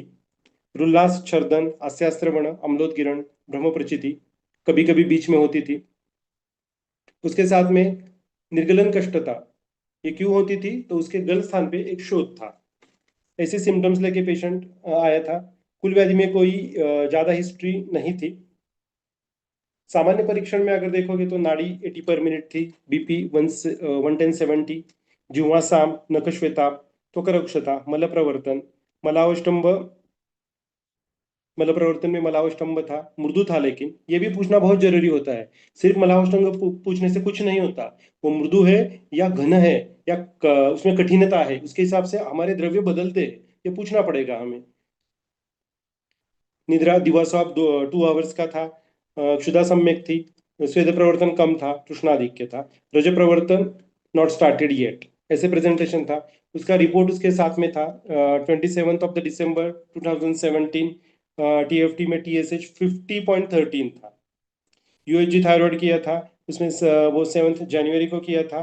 Finding suggestive of diffuse pathology of thyroiditis, ऐसा उसका डायग्नोसिस था। जब हमने अपना आयुर्वेदिक परीक्षण स्टार्ट किया तो उसके हिसाब से उसे हेतु मिले, बेकरी, केक, पेस्ट्री, चॉकलेट, लेज, बिंगो, ड्राई फ्रूट्स, ये था। कदली, केला खाने की बहुत आदत थी। ओदन, राइस, चावल बहुत प्रिय था। पिकल, ग्राउंडनट, रात्रो भोजनोत्तर दुग्ध, ये सबसे महत्वपूर्ण एक कारण था। मधुर रस प्रीति, मीठी चीजें खाने की बहुत आदत थी उसे। जो संभाव्य निदान थे वो जो जहन में आते थे, तो पहला था कफज शोथ। जो उसके चेहरे पे सूजन था वो कफज नेचर में थी, लेकिन अगर हमने वो निदान किया होता तो वो निदान की अव्याप्ति हो जाती, क्योंकि जो बाकी के जो सारे सिम्टम्स उसमें तो इनकॉर्पोरेट नहीं हो रहे, इसलिए वो निदान नहीं किया। आम्ल पित्त और कफ पित्त ग्रहणी का निदान तो जहन में था ही उसके, अम्ल पित्त जैसे सिम्टम भी थे उसे, और तो इसके हिसाब से अम्ल पित्त और कफोपित्तिक ग्रहणी का निदान एक दिमाग में था। लेकिन उसके एज के हिसाब से इतने छोटे बच्चों को कभी आम्ल पित्त नहीं देखा, मतलब नहीं होता, जितना प्रैक्टिस का अनुभव या देखा है तो नहीं होता। तो ऐसा क्यों होता है? अगर आप देखोगे, आम्ल पित्त के जो माध निदान में हेतु दिए हैं और कृमि रोग के जो हेतु दिए हैं वो द सेम ही है। इसीलिए अगर बच्चों में आम्ल पित्त सदृश लक्षण, अम्लोदगिरण, छर्दन, ऐसे लक्षण दिखाई दे रहे हैं, तो मोस्ट ऑफ द टाइम वो कृमिज की वजह से हो गए, श्लेष्मश कृमि की वजह से। इसीलिए वो भी निदान नहीं किया, तो इसीलिए डायग्नोसिस जो किया वो कृमि रोग किया, श्लेष्मश कृमि रोग। तो संप्राप्ति कैसी थी? मधुर आम्ल अभिसंधि आहार उसने सेवन किया है, रात्रो दुग्धपान भी है, दिवा स्वाप में की आम विदग्धा जीर्ण और श्लेष्मश कृमि की उत्पत्ति हो गई है, ऐसा निदान हमने किया। तो चिकित्सा के जो उपक्रम थे उसमें क्या, हमें तो कृमिग्न चिकित्सा करनी ही है, लेकिन जो अदर सिम्टम्स है उसके हिसाब से हमें कुछ उसमें कुछ कंडीशंस चाहिए थी। क्या रहती, कृमिग्न चिकित्सा चाहिए लेकिन वो क्षारधर्मी चाहिए, क्योंकि आम्ल प्रधान संप्राप्ति एक्चुअली बॉडी में हो रही है। रस और मेद का पाचन चाहिए और शोधहर चिकित्सा चाहिए। तो उसके हिसाब से रसपाचक, मेदोपाचक, हरितकी, खदीर, मुंडी, कटफल, कृमिकुठार, भूनिम्बादी, लघुसूत और सूत, ऐसा कॉम्बिनेशन बना के दिया। अभी देखिए खदीर, मुंडी और कटफल ये सबसे बेहतरीन दवाइयां है थायरोइडाइटिस और गॉइटर के लिए। अभी जो इनिशियल फेज में था, मैं जब मैंने केस ट्रीट की थी, इसलिए मैंने तीनों का यूज यहाँ पे किया था। अभी जब प्रैक्टिस बढ़ गई है पिछले 7-8 सालों में, तब से अभी इसका भी स्पेसिफिकेशन है कब खदीर यूज करना है, कब मुंडी यूज करना है, कब कटफल यूज करना है। लेकिन उस वक्त मैंने तीनों का यूज किया था।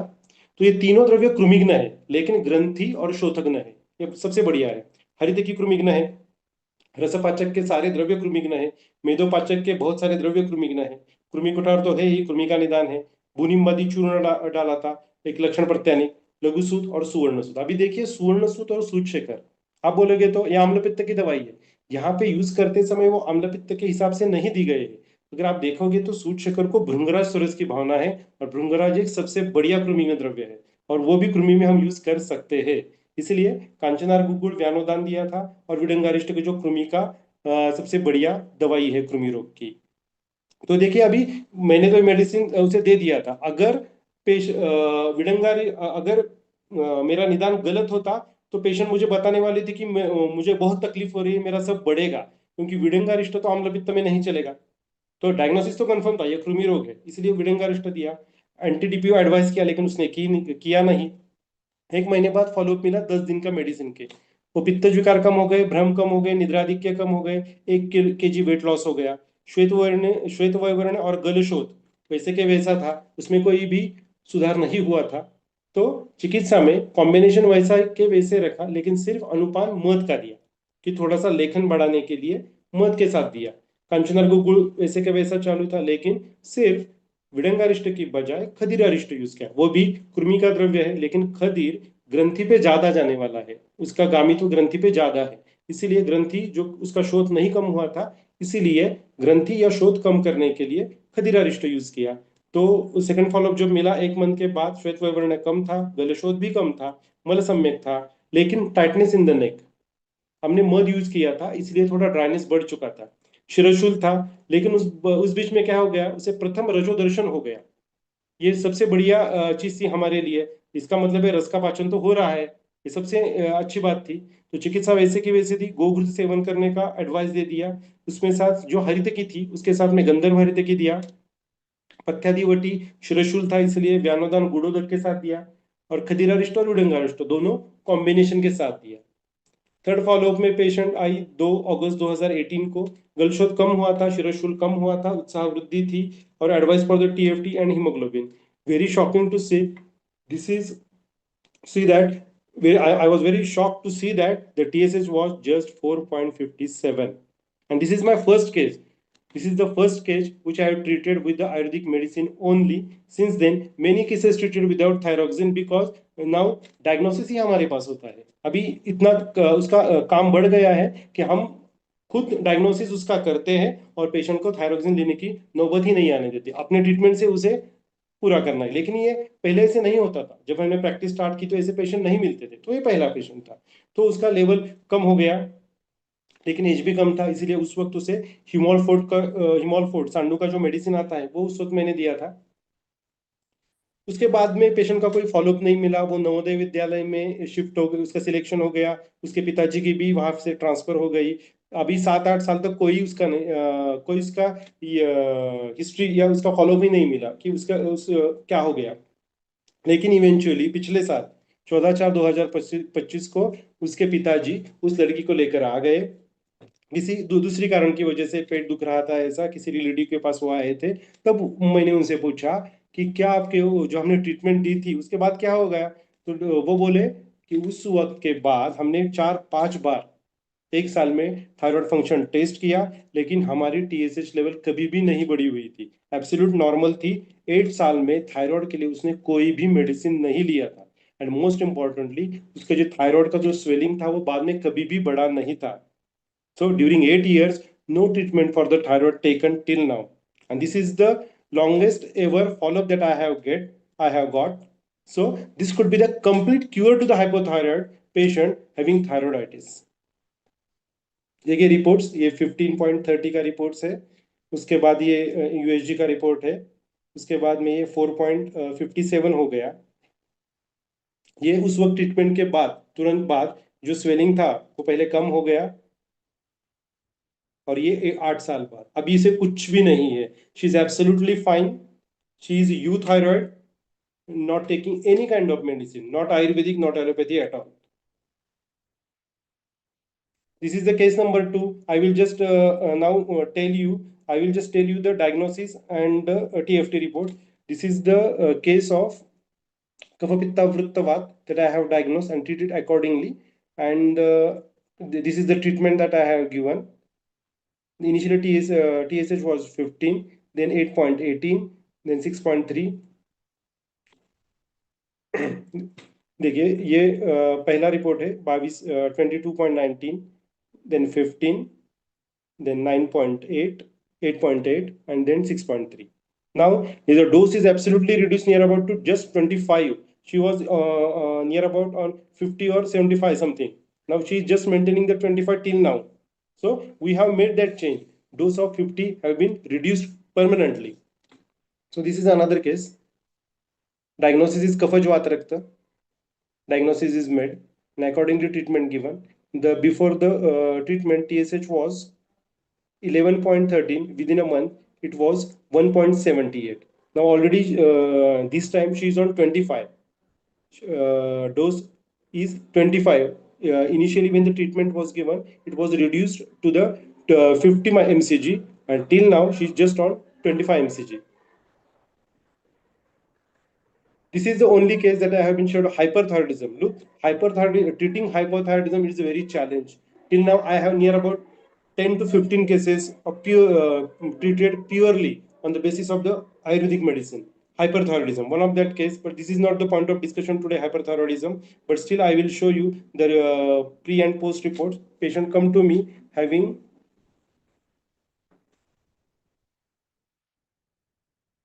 the diagnosis was Bhasmak. Patient's initial TSH was 0.02. मतलब उसे बहुत ज्यादा भूख लगती थी, भय प्रचिति थी, और उसका डायग्नोसिस भस्मक ऐसे किया था, भस्मक जो हमारे गृहिणी निदान में किया था उसके हिसाब से चिकित्सा दी थी। उसका 3 महीने बाद जो TSH किया वो 5.83 हो गया। अब तक उसका फॉलोअप है, 60 kg to 62 kg में उसका वेट है। अभी भी वो कंप्लीटली यूथायरॉइड है। उसके घर के सब लोग ट्रीटमेंट के लिए आते हैं, वो भी आते हैं दूसरी वजह के लिए, लेकिन still he is a euthyroid. This is the case of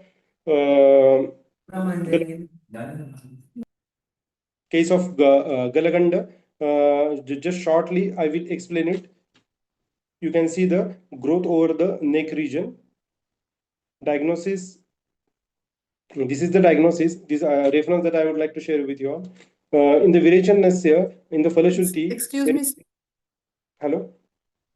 So, can we just wrap up the session because we are running out of time. 2-3 Yes. questions are also there. I will give you 2 minutes. You just wrap up it. Thank you. Okay.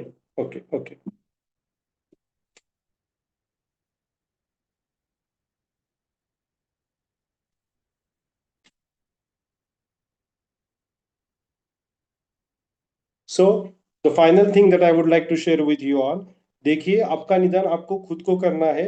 I will give you one सूत्र, उसको समझिए और उसके हिसाब से उसका applicable कीजिए। रोगम आदौ परीक्षयेत तदनंतरम औषधम तत कर्म विषक पश्चात ज्ञानपूर्वम समाचरेत। यह तुम रोगम अविज्ञाय कर्मण्य आरभते विषक अपि औषध विज्ञानज्ञस्य सिद्धिः यदृच्छया।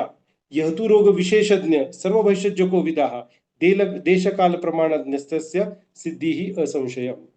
Thank you very much for patience listening. It was a lengthy topic. I'm really thankful to you. You have listened very patiently. I have completed my lecture. मुझे ऐसा लगता है कि लेक्चर हो जाने के बाद जो लोग प्रैक्टिशनर मुझे सुन रहे हैं उनके प्रैक्टिस में कोई ना कोई बदलाव जरूर होगा और वो हाइपोथायराइडिज्म के पेशेंट अच्छी तरीके से ट्रीट करने लगेंगे। अगर आपको कोई प्रॉब्लम या कोई क्वेरीज रहेगी तो व्हाट्सएप पे मैसेज कर सकते हैं। ये नंबर मैंने दिया है। Thank you very much for patients listening.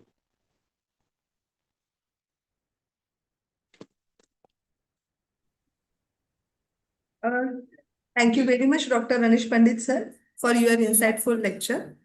You really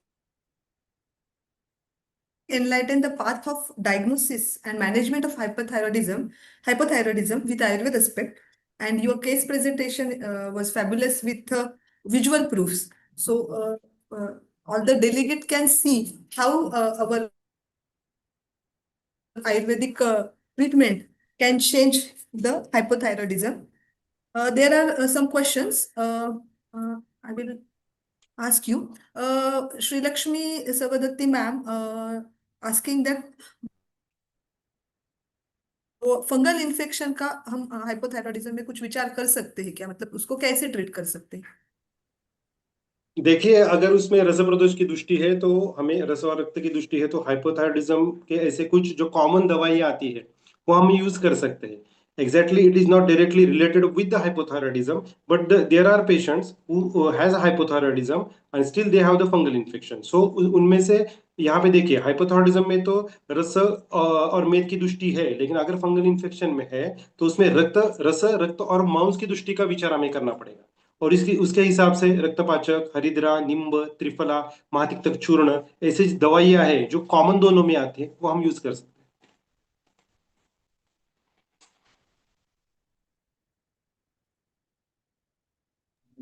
Next question is, sir, TSH level is 3.27, T3 is 1.16, T4 is 8.21. Do I need to give any medication to this patient?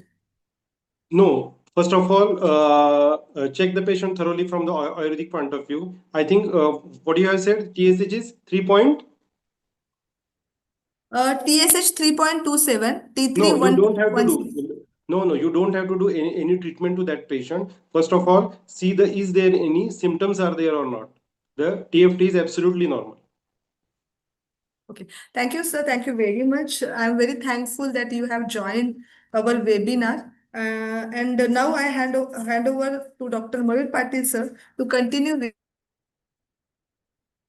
the next session. Thank you.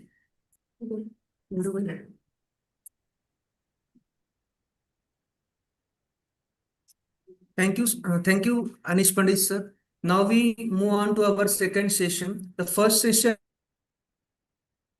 is basically based on Ayurvedic clinical perspective, including diagnosis and medicinal management of hypothyroidism. Now we will proceed to our next segment, which will cover the further management of hypothyroidism through Panchakrma. For that, we are privileged to have Dr. Datta Bapardekar, sir, with us, a highly respected name in the field of Panchakarma. Dr. Datta, sir, is Associate Professor in the Department of Panchakarma at APM's Ayurved Mahavidyalaya Sion, and also a MHS approved PG guide in Panchakarma. With 17 years of clinical experience and having treated over 50,000 patients across 10 countries, Dr. Bapardekar brings unmatched clinical depth and global exposure to his work. He has conducted numerous Panchakarma workshop for Ayurveda doctors since 2014 and has led eye care program in Aryapodar Medical College, Worli. His academic excellence is reflected in multiple awards, including the prestigious Maharashtra Association of Ayurveda Students and Dr. Gaurav Puraskar in 2019 and the Best PG Student Award from Tilak Ayurved Mahavidyalaya in 2010. So with such a profound expertise and accomplishment, we are truly fortunate to have him guide us today. So I welcome Dr. Datta Bapardekar, sir, to start his session. Before starting the session, I request all delegates, if you have any queries or questions regarding this session, kindly put in the chat box. We will discuss them after the session. Thank you, sir. Hand over to Dr. Datta Bapardekar, sir. Sir, please start your session. Thank you, sir. Thank you, sir, for wonderful introduction. Moving to our today's lecture is hypothyroidism, Panchakarma management. So our today's topic is restoring the metabolic fire, a Panchakarma, managing the hypothyroidism. It is an evidence-based approach to detoxification, dosh rebalancing, and systemic rejuvenation. Anish sir is a 1 year senior during my PG. So after the Pandit watch, let's go for a Datta Uvach. Let's go for an introduction. I know all of the Nidan part is taken by Sir. Panchakarma part is towards me. Hypothyroidism is a condition characterized by underactive thyroid gland function, that is high TSH, leading to symptoms such as fatigue, weight gain, cold intolerance, constipation, and lethargy. In Ayurveda, it is often correlated with imbalance in Kapha and Vat dosh, along with reduced Agni and conditions like Kapha Avrutta Vat, Manda Dhatvagni, Galaganda, and Bahudoshavastha. Panchakarma plays a key role in managing hypothyroidism by eliminating toxins, balancing dosh, improving metabolism, and rejuvenating the endocrine system. You all know that hypothalamus, pituitary, and thyroid axis. Based on this pathophysiology, how Ayurveda fundamental principles are required for treatment of hypothyroidism. Let's think of Agni Dushti, Manda Dhatvagni, Vata Dushti, Kapha Dushti. Kapha Dushti basically in gun of Manda, Shita, and Guru. Kapha Avrutta Vat, Bahudoshavastha, Kapha Jagrahani, Galaganda, Dushya is involved is Med, Rasa, Rakta, and Shukra. Med is involved, as you can say that weight gain is, we can see in the hypothyroidism. In Rasa and Shukra, why it is involved? Rasa, Rakta, and Shukra are these three dhatu which are liquid in form and it is all over the body. It is moving all over the body. So Rakta and Shukra is directly related with the stress, infertility, either primary or secondary, and Rakta is related with Yakruta, skin, and other parts. You all know that it is a Indriya Pradosha Vyadhi. Unpacking the imbalance, the Ayurvedic view of hypothyroidism, as I said, that Agni Dushti, there is an impairment of the digestive and metabolic fire, leading to the accumulation of toxins. We need to know that Manda Dhatvagni, sluggish tissue level metabolism affecting cellular function and nourishment. Kapha Vat imbalance, Bahudoshavastha, and Strota Avrota. So after reviewing these all fundamental qualities, let's think of fundamental Ayurveda principles for treating the hypothyroidism. In right side, you can see there is a benefits of the Shodhan. As they say, evam vishuddha koshtasya kayagni abhivardate. व्याधश्च उपशाम्यन्ति प्रकृतिश्च अनुवर्तते इंद्रियाणि मनो बुद्धि वर्णश्चस्य प्रसीदति बलं पुष्टि अपत्यं च वृषता चास्य जायते जरां कृश्चेन लभते चिरं जीवति अनामयः तस्मात् संशोधनं काले युक्ति युक्तं पिबेत नरः. So our fundamentals would be to correct the Agni Deepan, go for a Stroto Shodhan, and Kapha Vata Shaman. So depending on these three basic principles, we are going to see how Panchakarma can help in hypothyroidism. As you all know, this is the basic fundamental principle. All we do is a Shat Upakram, 6 Upakram, where Snehana, Rukshana, Svedana, Stambhana, Langhana, and Bruhan occurs. Here in hypothyroidism, we will consider for Rukshana, Svedana, and Langhana. So in short, what is Vaman? It is an induced therapeutic vomiting using herbal preparation to expel the excess kapha dosh. So Vaman is only indicated in kapha dosh? No. In kapha shwas, we can go for a Vaman. In urdhvag amla pitta, we go for a Vaman. In amashaya gatavat, we go for a Vaman. But during the Vaman, dominancy of kapha should be there. Targets kapha accumulation and pitta association, and it is very effective in bahudosha avastha. You have to consider Samsajan Kram, and it provides better outcome in research studies. Let's go for a Virechan. You all know the Virechan, it is a herbal induced purgation treatment. It improves digestion and metabolism by removing the toxins from the body. The basti here in hypothyroidism, specific basti is क्षार बस्ती, लेखन बस्ती, द्विपंचमूलादि निरूह बस्ती, अनुवासन basti, and all. We will see the research papers for these three bastis. We can reduce the TSH levels. Nasya is the instillation of medicated oil through the nostrils. Nasa hi Shirasodwaram, as you know, hypothalamus, pituitary, and thyroid level. So Nasya is very important whenever there is a Vishad or Manas Vikar or any stress related conditions, you can go for a Nasya. Abhyanga, Svedana, Abhyanga, Abhyanga oil should be used.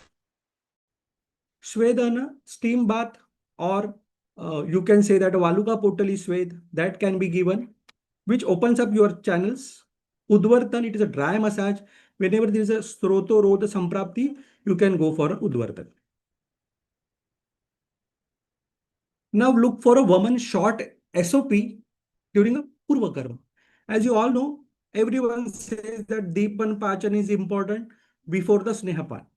But the chronological order is first Pachan, then Deepan, and Rukshan you have to perform. Snehapan in Arohan Matra till the Samyak Snigdha Lakshan is obtained. So what is Samyak Snigdha Lakshan? So generally Samyak Snigdha Lakshan is after 3 days or 7 days. In between 3 days to 7 days, the patient will get the symptoms like sweet pain in the umbilicus, urgency to go to the motion. Patient will feel that high quantity will be there, but in really low quantity is observed. It is a very sticky and it looks like a mango pulp. So this is a classical adhastata sneha darshan. Every time you have to ask to the patient in a direct way. You don't need to give everything ready-made to the patient. Otherwise, patient would misguide you. Abhyanga and Bashpasvedan during the Vishram Kal and on the day of woman. Why Vishram Kal 1 day is required? Because during this Vishram Kal, you have to observe that proper Sneha Pan is done by the patient.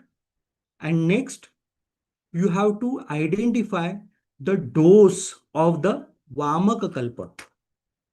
Good. You have to counsel the patient that tomorrow we are going to perform this procedure. You have to give confidence and good early sleep in the previous night of the woman. Pradhana Karma, early get up in the morning. Proper evacuation of natural urges must be there. Abhyanga and Bashpasvet. Sitting in woman, feet facing direction towards the east. Swastik Vachan. And start procedure after the Suryodaya, that is Kafakal. Now, in right, you can see one slok from the Ashtang Hridaya. It says, Vatasya Upakramaha Sneha Sweda Sanshodhanam Mrudu. So, here Sanshodhanam Mrudu, where Tika says Sanshodhanam Mrudu means you can go for a Vaman and Virechan. So everyone knows that for Vat, Basti is important, but here Ashtang Vagbhatacharya says that for Vatasya Upakramaha, Sneha, Sweda, Sanshodhanam Mrudu, Mrudu Sanshodhan is required, means Vaman and Virechan is required. So what we do during the Pradhan Karma of woman, we give Kshirpan, then we give Vamana Ushadhi, then we give Akhanta Vamanopakfanta, then it is followed by the Saindav Jal or Ushna Jal. Second part is some can give like a Akhanta Kwat of Dugdha or Ikshu Raspan, then accompanied with Vamana Ushadhi, then Vamanopakfant, followed by Sandhavjal or Ushnajal. End points of the woman is Laingiki, Maniki, Vegiki, and Antiki Lakshan of woman. Chakrapani says that Laingiki Lakshan is a very important. During the Paschat Karma, you all know you have to tell patient to wash the face with normal water. Kavala, Dhumapan, rest in room devoid of breeze and direct sunlight, may take hot water bath, Samsajangram according to Shuddhi. Now, what the basically Vaman Panchakarma does? During the Purva Karma, we do Shakha to Koshtagati. Means in a Leena dosh, we give dosh a passage towards the Koshtagati. In Pradhan Karma, all collected Urdhvat Koshtastha dosh we remove from the mouth. And during the Paschat Karma, we maintain the equilibrium of the body. So how selection of Snehapan is important in hypothyroidism? It depends upon the associated symptoms. As you all know that weight gain is there. Most of the hypothyroidism may come with PCOD, which can be, we can say like a Vyadhi Sankara with two Lakshan or two or more Vyadhis. Hypothyroidism with primary infertility. Sometimes patient may come to you before conception, like preconceptual detoxification. During pregnancy, no Snehapan is allowed. Sometimes they may come with a skin infections and brain fog. Brain fog means sometimes they get mentally blocked, they get stuck. Now, things to remember during the Snehapan is they are generally constipated. So, your Ghrutapan dose must be in higher dose. Minimum to minimum 4 to 5 to 6 days. Okay. And higher dose means your last dose must be 150 ml plus. They are cold intolerance. Okay. They have slowed heart rate. Before woman, if patient's heart rate is slow, it is good sign. But if heart rate is very high, we should not conduct the woman. Female patient comes with a irregular menstrual cycle. So definitely before starting in such female patients, you have to tell the patient that immediately after your menses, we will start the Snehapan. As sometimes female patient may give you the very deep confidence that doctor, isi din aayega mera. But during the Snehapan, it is observed that your menses due date may come early 1 to 2 weeks. So hence in irregular menstrual cycle history, you should give Snehapan immediately after the menses. Lethargy is there. As you know, woman is a very kashtadayi process. So lethargy, decreased perspiration. As we said that Swedan is required. Why Swedan is required? Due to these patients don't get more perspiration. Depression and anxiety means you have to counsel and give the confidence to the patient definitely before leading to the Snehapan or woman. Now coming to the selection of Vamak Kalpa. Everyone is giving Madanfal, Madanfal, Madanfal, Madanfal. But why Madanfal is important? When to give Madanfal and when not to give Madanfal. So Madanfal is a Viryavan Vamaka Dravya. Okay. And the patient's Bala and Rugna Bal must be very good in format. If Rugna Bal is heen, you cannot give Madanfal to that patient. Then patient should be Sattvavan during the Madanfal. If you are giving to heen a Sattva patient, there is a high chances of complication may come. And Madanfal is a Ubhaya Bhaga Doshahara. If suppose your patient hypothyroid is lethargic, and it is with low willpower, and you are giving Madanfal is a Vamak Kalpa, and if it is not coming, either there is a no Kapha Utklesh, then there is a high chances that the dosh would go through the rectal ravel. So Virechan would be there. So hence, it is very important to selection of Vamak or Vamanopak Kalpa during the Vaman. Next option would be Vacha, Yashti Madhu, Saindav, Madhu. Now the important part is Kovidar and Karbudar. Kovidar is a Kanchanar, Karbudar is also Kanchanar. Red Kanchanar and white Kanchanar and Vidanga. So this is a shlok that we all learned in Charak Kalpasthan. what it says? It says that you have to do the Snehan Swedan, then you give Shleshmak Ahar 1 day before. After that, they say that Phala Pippali Antar Nakamushti. Okay, that is all right. Yashtim Dukashayana. Also, we are right. But next, first herb comes is a Kovidar and Karbudar. In your left is a Kovidar. It is a red Kanchanar. And right, you can see Karbudar. It is a white Kanchanar. So Charak is giving directly reference to the woman in hypothyroidism, that you can give Vamana, Vamak Yoga or Vamanopak Dravya with Kanchanar. Then you have to give Brahmadakshashvi Swasti Vachan. Then you have to wait for the proper woman. Then next is Hina Vegam tu Pippali Amalaka Sarshapa Vachakalka Lavana Ushnodakehi Punha Punha Pravartayet Apitta Darshana. What does it mean? If suppose there is a Hina Veg of woman, immediately you have to give Pippali Amalaka Sarshapa Vachakalka Lavana Ushnadal Jala. I will give you some example. So this is red Kanchanar and this is a white Kanchanar. So what is Kanchanar? Its synonyms is Gandhari. Its Latin name is Bohemia variegata. Acharya Charak says it is a woman opak. Acharya Sushruta says it is a Urdhva Bhagahara. Bhavprakash says in under the Guduchadi Varga, and it is a Gandamala Nashak. Its Prabhav is Gandamala Nashak. Then next is Sarveshu tu Madhu Saindhavam Kafa Vilena Chedartam Vamaneshu Vidadyat. Nacha Ushna Virodhi Madhuna Chardana Yoga Yuktasya Avipakta Pratyagaman Dosha Nirhara. What does it mean? Vamanakalpa should be given with Madha and Sandhava. For what? For Kapha Vilayan and Chedan. So you have to give with warm water. So why warm water? It is not a Virodhi.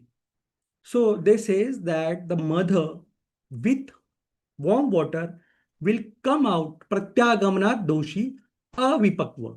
Without digestion, Madha with Koshnajal will come out. Hence, you have to give Madhu Sendhava in Vamanopak. Now let's see, this is a proper synchronization of Vamita Dravya. Patient has already done with Vaman. So now let's see first, then we will go to the right, that is the second, lower left one is a third, and last lower right one is a fourth. You can look at the timing also. So this is a patient when we did the Vaman in August 2013. Okay. So first, you can say some dosh is coming out. After some time, 9:23, yes, dosh is expelling very nicely. Third, 9:32, yes, dosh is expelled out. Then after that, we had given patient a Sendhav gel. Why we give Sendhav gel or Koshna gel? Just to see that there is any excess Vamaka Kalpa is present in the stomach or not. So this is a fresh Sendhav gel. Yes, it defines that everything we had given as a Vamak Kalpa, Vamanopak Kalpa has expelled out from the woman. So this is a classical standard photos. Now moving, as I said, if there is a Hina Veg, dosh is not coming out, then what you can do? Then as I said that Sarshapa, Vacha, Bippali, Churna, Ushna, Lavana Jala should be given immediately. So in red bucket, you can see that dosh is coming out, but not fully it is coming out. But then as soon as our registrar told us that do the Pippali, whatever is present among the Pippali, Vacha, Sendhav, we prepared Pippali Kwat and ready-madely we had given to the patient. And immediately, immediate effect, you can see the right one, that is a blue bucket, dosha is coming out very nicely. Now, this is a Hina dosha Vamita Dravya. Here, what you are giving as an input, output is same, which is not required during the treatment. Madhyama dosha vamita dravya. Yes, dosh is there, but in madhyam quantity. Uttama dosha vamita dravya. Hence, you can say this is a 2015 pictures of some patients that you can say that vamita dravya is with dosh. Sometimes you can observe in some hypothyroid patient that sthanatva of kapha is very high. It is a very important. It is outstanding observation that if you look in left and right one picture is a zoom picture. Okay, it is a 2013. So in this, you can just imagine the level of sthanatva of a kapha in the pathophysiology of hypothyroidism. Now, this is something unique. When you do the repeatedly woman in your practice, you can see this is a something unique that you cannot observe in your daily treatment. So what is the observation we can see that here in vomita dravya, you can see red stink is there. So it is a fresh blood. Sometimes patient cannot do the snehapan properly. They eat some outer foods, specifically chili or some hot things, ushna tikshna dravya. And if he or she is having esophageal varices or amla pitta history, such observations you can get. So all these observations comes under the samiksha, dosha, aushada, desha, kala, satmya, agni, satvadi, vayobalani. बस्ती प्रयुक्तो नियतम गुणाय स्यात् सर्व कर्माणि च सिद्धमन्ति. This is the reference from the Charak Siddhisthan third chapter. But the underlying word is Sarva Karmani, where Sarva Karmani, its Chakrapani documentary says Vamanadini Karmani. Means during the basti, not only during the basti, you have to follow these dosha, ausha, deshkal. During Vaman and Virachan also, you have to observe these things and proceed for the procedures. Now moving forward, I show you some videos of my patients where you can see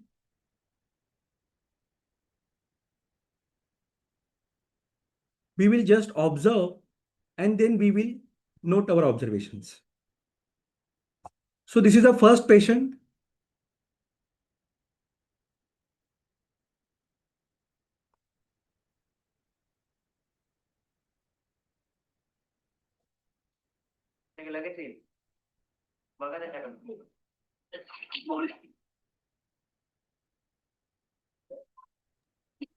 Hello.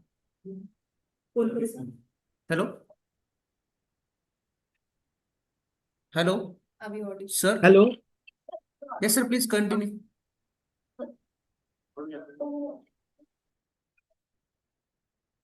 Hello.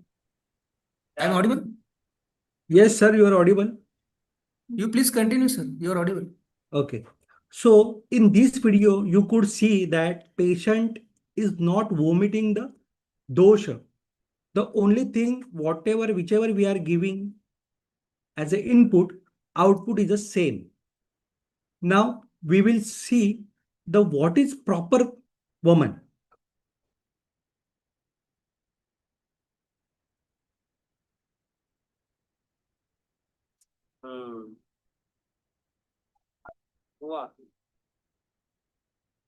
Okay. The same patient we had given the Madan Phal. So as I said that Madan Phal is a very viryavan, and if the patient is a female or Sattvahin, what can happen?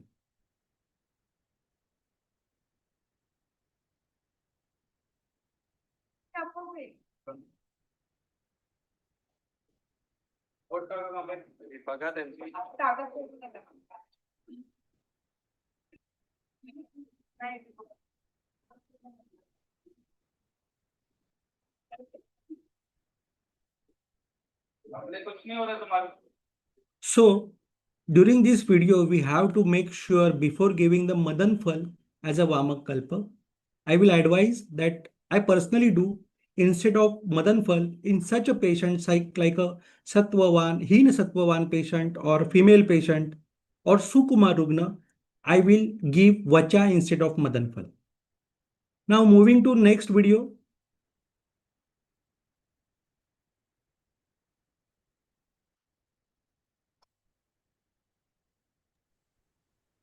Hello.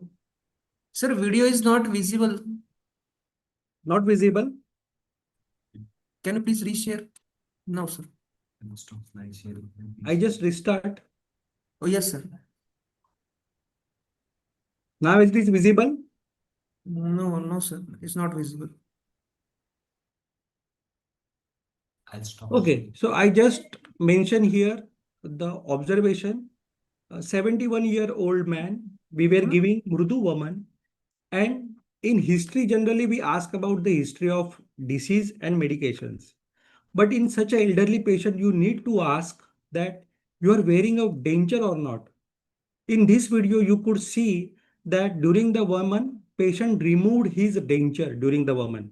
So my request to all Panchakarma Vaidya is in elderly patient, before going to woman, definitely ask for your wearing a danger or not. Sir, sorry to interrupt, but video is not visible. I will. It's okay. It's okay. It's no issue. Okay. This is Okay. the next Please Virechan. continue. We had given the Virechan. The patient is just saying that during the Snehapan, she lost 3 kg.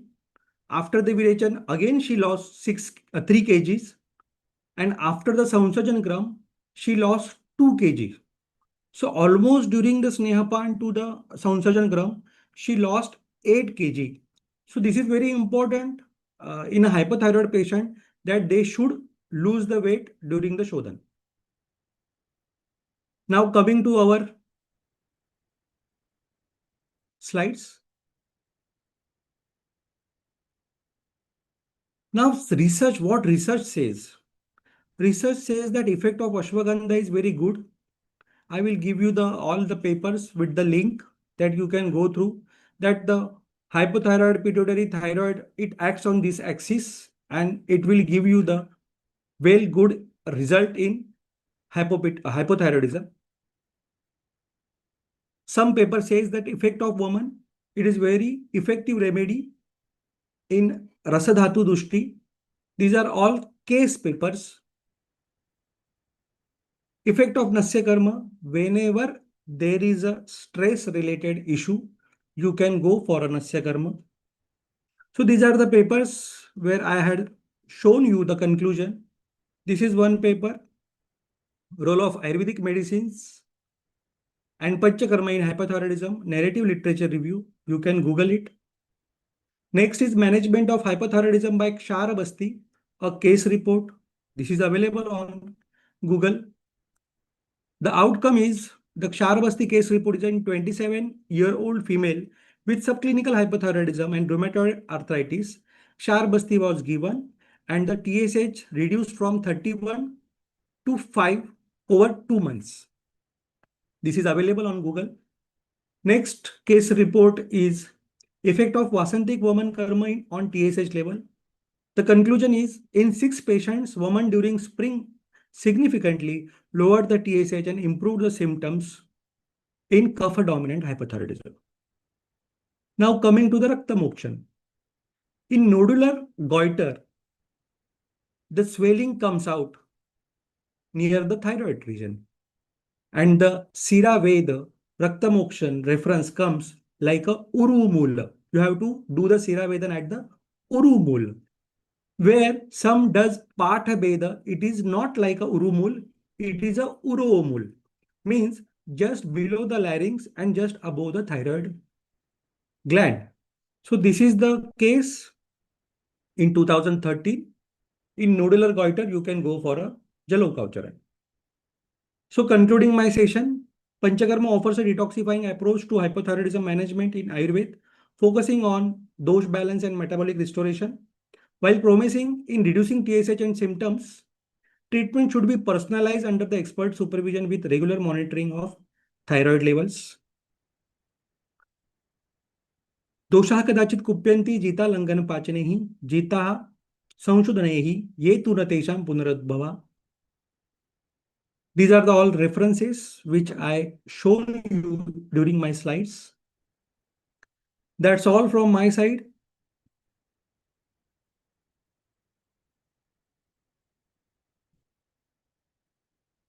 I'm thankful to listening carefully. I thank and my gratitude towards organizers of IIMS College, principal, respected principal sir, and Professor and HOD Dr. Smita Kalwage madam. I conclude. Thank you. Thank you. Thank you so much, Dr. Datta Papadekar sir, for this enlightening session, especially the Panchakarma management of hypothyroidism through the woman Panchakarma. Your pictorial presentation of Vami Dravya, Hina Dosha, Madhyam Dosha, and Uttam Dosha was truly informative. So with your kind information, we have some questions from our chat box. So I will ask you one by one. Possible, kindly give them, elaborate. Sir, question number one, how true is it that every thyroid patient should avoid cabbage or soybeans, which we listen in general? How true it is? No, I don't know, but I have also heard. I think Pandit sir can give such answers. But yes, some patients say that such, but I have no any evidence for that. Okay, thank you, sir. Sir, second question is there any relation between hypothyroidism and cardiac disease? Yes, yes, yes. Hypothyroidism and cardiac it is closely related. As you know that hypothalamus, then pituitary, and after the pituitary, just below the thyroid, all the glands and organs just obey the orders from the thyroid gland. So, as you know, the heart comes just below the thyroid gland, so it will obey the orders from the thyroid gland. So, hence, during the before the woman, we take chest X-ray and also we take ECG. So, yes, it is a closely related. Okay, thank you, sir. Okay. Sir, can you please elaborate the role of Nasya Karma in hypothyroidism and which dravya found Yes, yes, yes, yes, beneficial yes. in Okay. hypothyroidism? So, Shodhan is why important before starting the Shaman Aushadhi, you have to do the uh, you have to give purification. Shodhan. Okay. So, which Nasya? So, you have to find which Samprapti is there. If it is Avrodhatmak, then you can give Kattafal Churna Nasya or you can give uh, Malakanguni Tailanasya if it is Avrodhatmak Samprapti. If stress is there, you can go for Jatamansi Tail, Brahmi Tail Nasya. These things that you can give.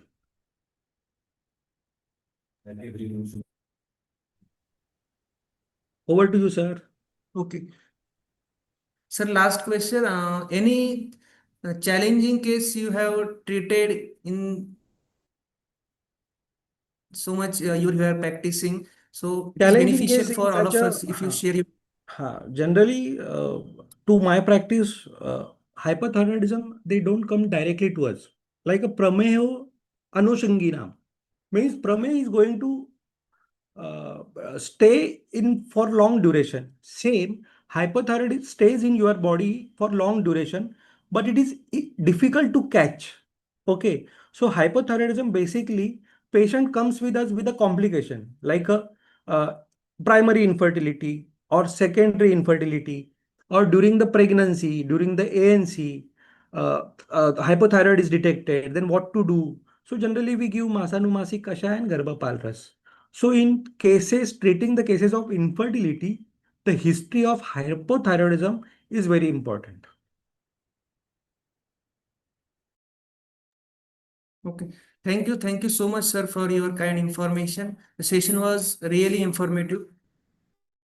Now, I will request Dr. Lakshmikant Joshi, sir, Professor, Department of Kriya Sharir, BOS and BORS member, MUHS Nashik, who is an observer for this webinar, to put forward his kind remarks. Mic चालू आहे?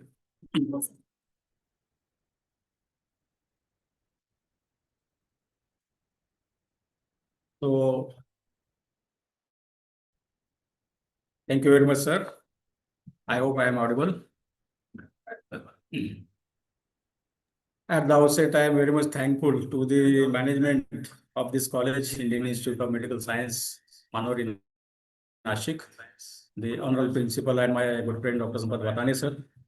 HOD Rognidan, Dr. Kalobe madam, who is a coordinator of this, also Mayur Patil sir and Nilesh Kulte sir and all the teams who have been involved in the smooth conduction of this webinar. So I'm listening this webinar since 1 p.m. and I listen all these 2 lectures. It is a well planned, well organized webinar, and I have seen the registrations. So madam has already told me that there are so many Ayurvedic students and practitioners and faculty, they are registered over there. So the response wise, it is also very much successful, I must say it. As far as the resource persons, they are being considered and their topics. So the first resource persons is Dr. Anish Pandit sir. So he has described the hypothyroidism, which is very burning disease right now in the society and requires immediate attention as far as Ayurvedic treatment it is considered, and he has described thoroughly the disease as per the as Ayurvedic aspects of the disease, including the Nidanic or Nidan or Chikitsa, along with the diets and all this. So it will be very fruitful for the learners of the Ayurveda, especially hypothyroidism. And I hope those who have attended the seminar will take this with them and use it in their practice to serve the society as well.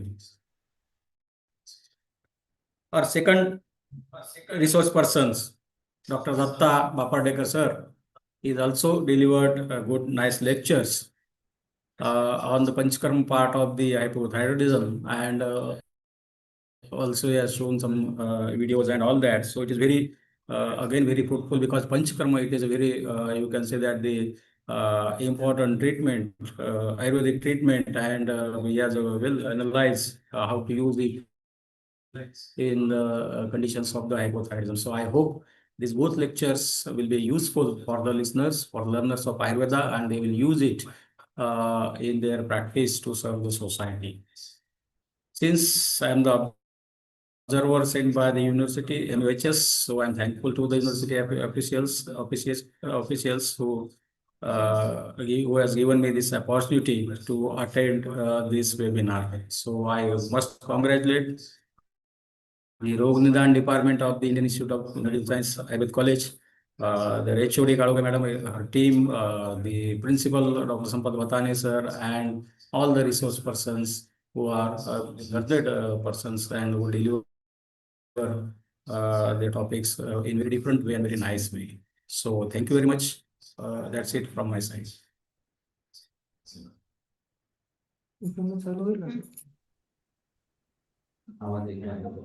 Hello. Hello.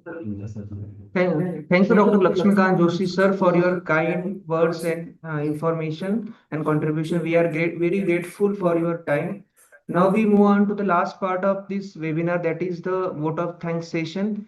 I will invite Dr. Sonali Korde, Assistant Professor, Department of Swasturutra and Yoga, for this session.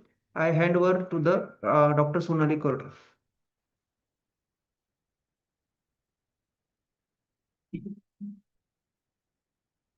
Thank you, Mayur sir. Very good afternoon to one and all. It is my privilege to deliver the vote of thanks for today's program on hypothyroidism, Ayurvedic clinical perspective, and Panchakarma management. First and foremost, I extend my heartfelt gratitude to our university, that is the MUHS Nashik, for approval of this webinar. I am grateful to Dr. Lakshmikant Joshi sir for his valuable time and guidance. I sincerely thank our respected management and principal, Dr. Sampath Vatane sir, for his constant support and encouragement. A special note of appreciation to our esteemed guest speakers, Dr. Anish Pandit sir and Dr. Datta Vapardekar sir for sharing their valuable insights on hypothyroidism. Your sessions were truly informative and beneficial for all of us. We're truly grateful for your time, knowledge, and dedication that you've shared with us today. I would also like to acknowledge the sincere and efficient efforts of our technical support team, Dr. Nilesh Kulthe sir, Dr. Mahendra Gaikwad sir, Mr. Amol Shinde, and Mr. Ganesh Sanap. My heartfelt thanks to all our faculty members of IIMS, the students and participants for your active involvement and attentive participation, which added immense value to the session. Your certificates will be delivered within 10 days after filling the feedback form, and the link of the feedback form is already sent on the WhatsApp group. Thank you once again. Have a good day.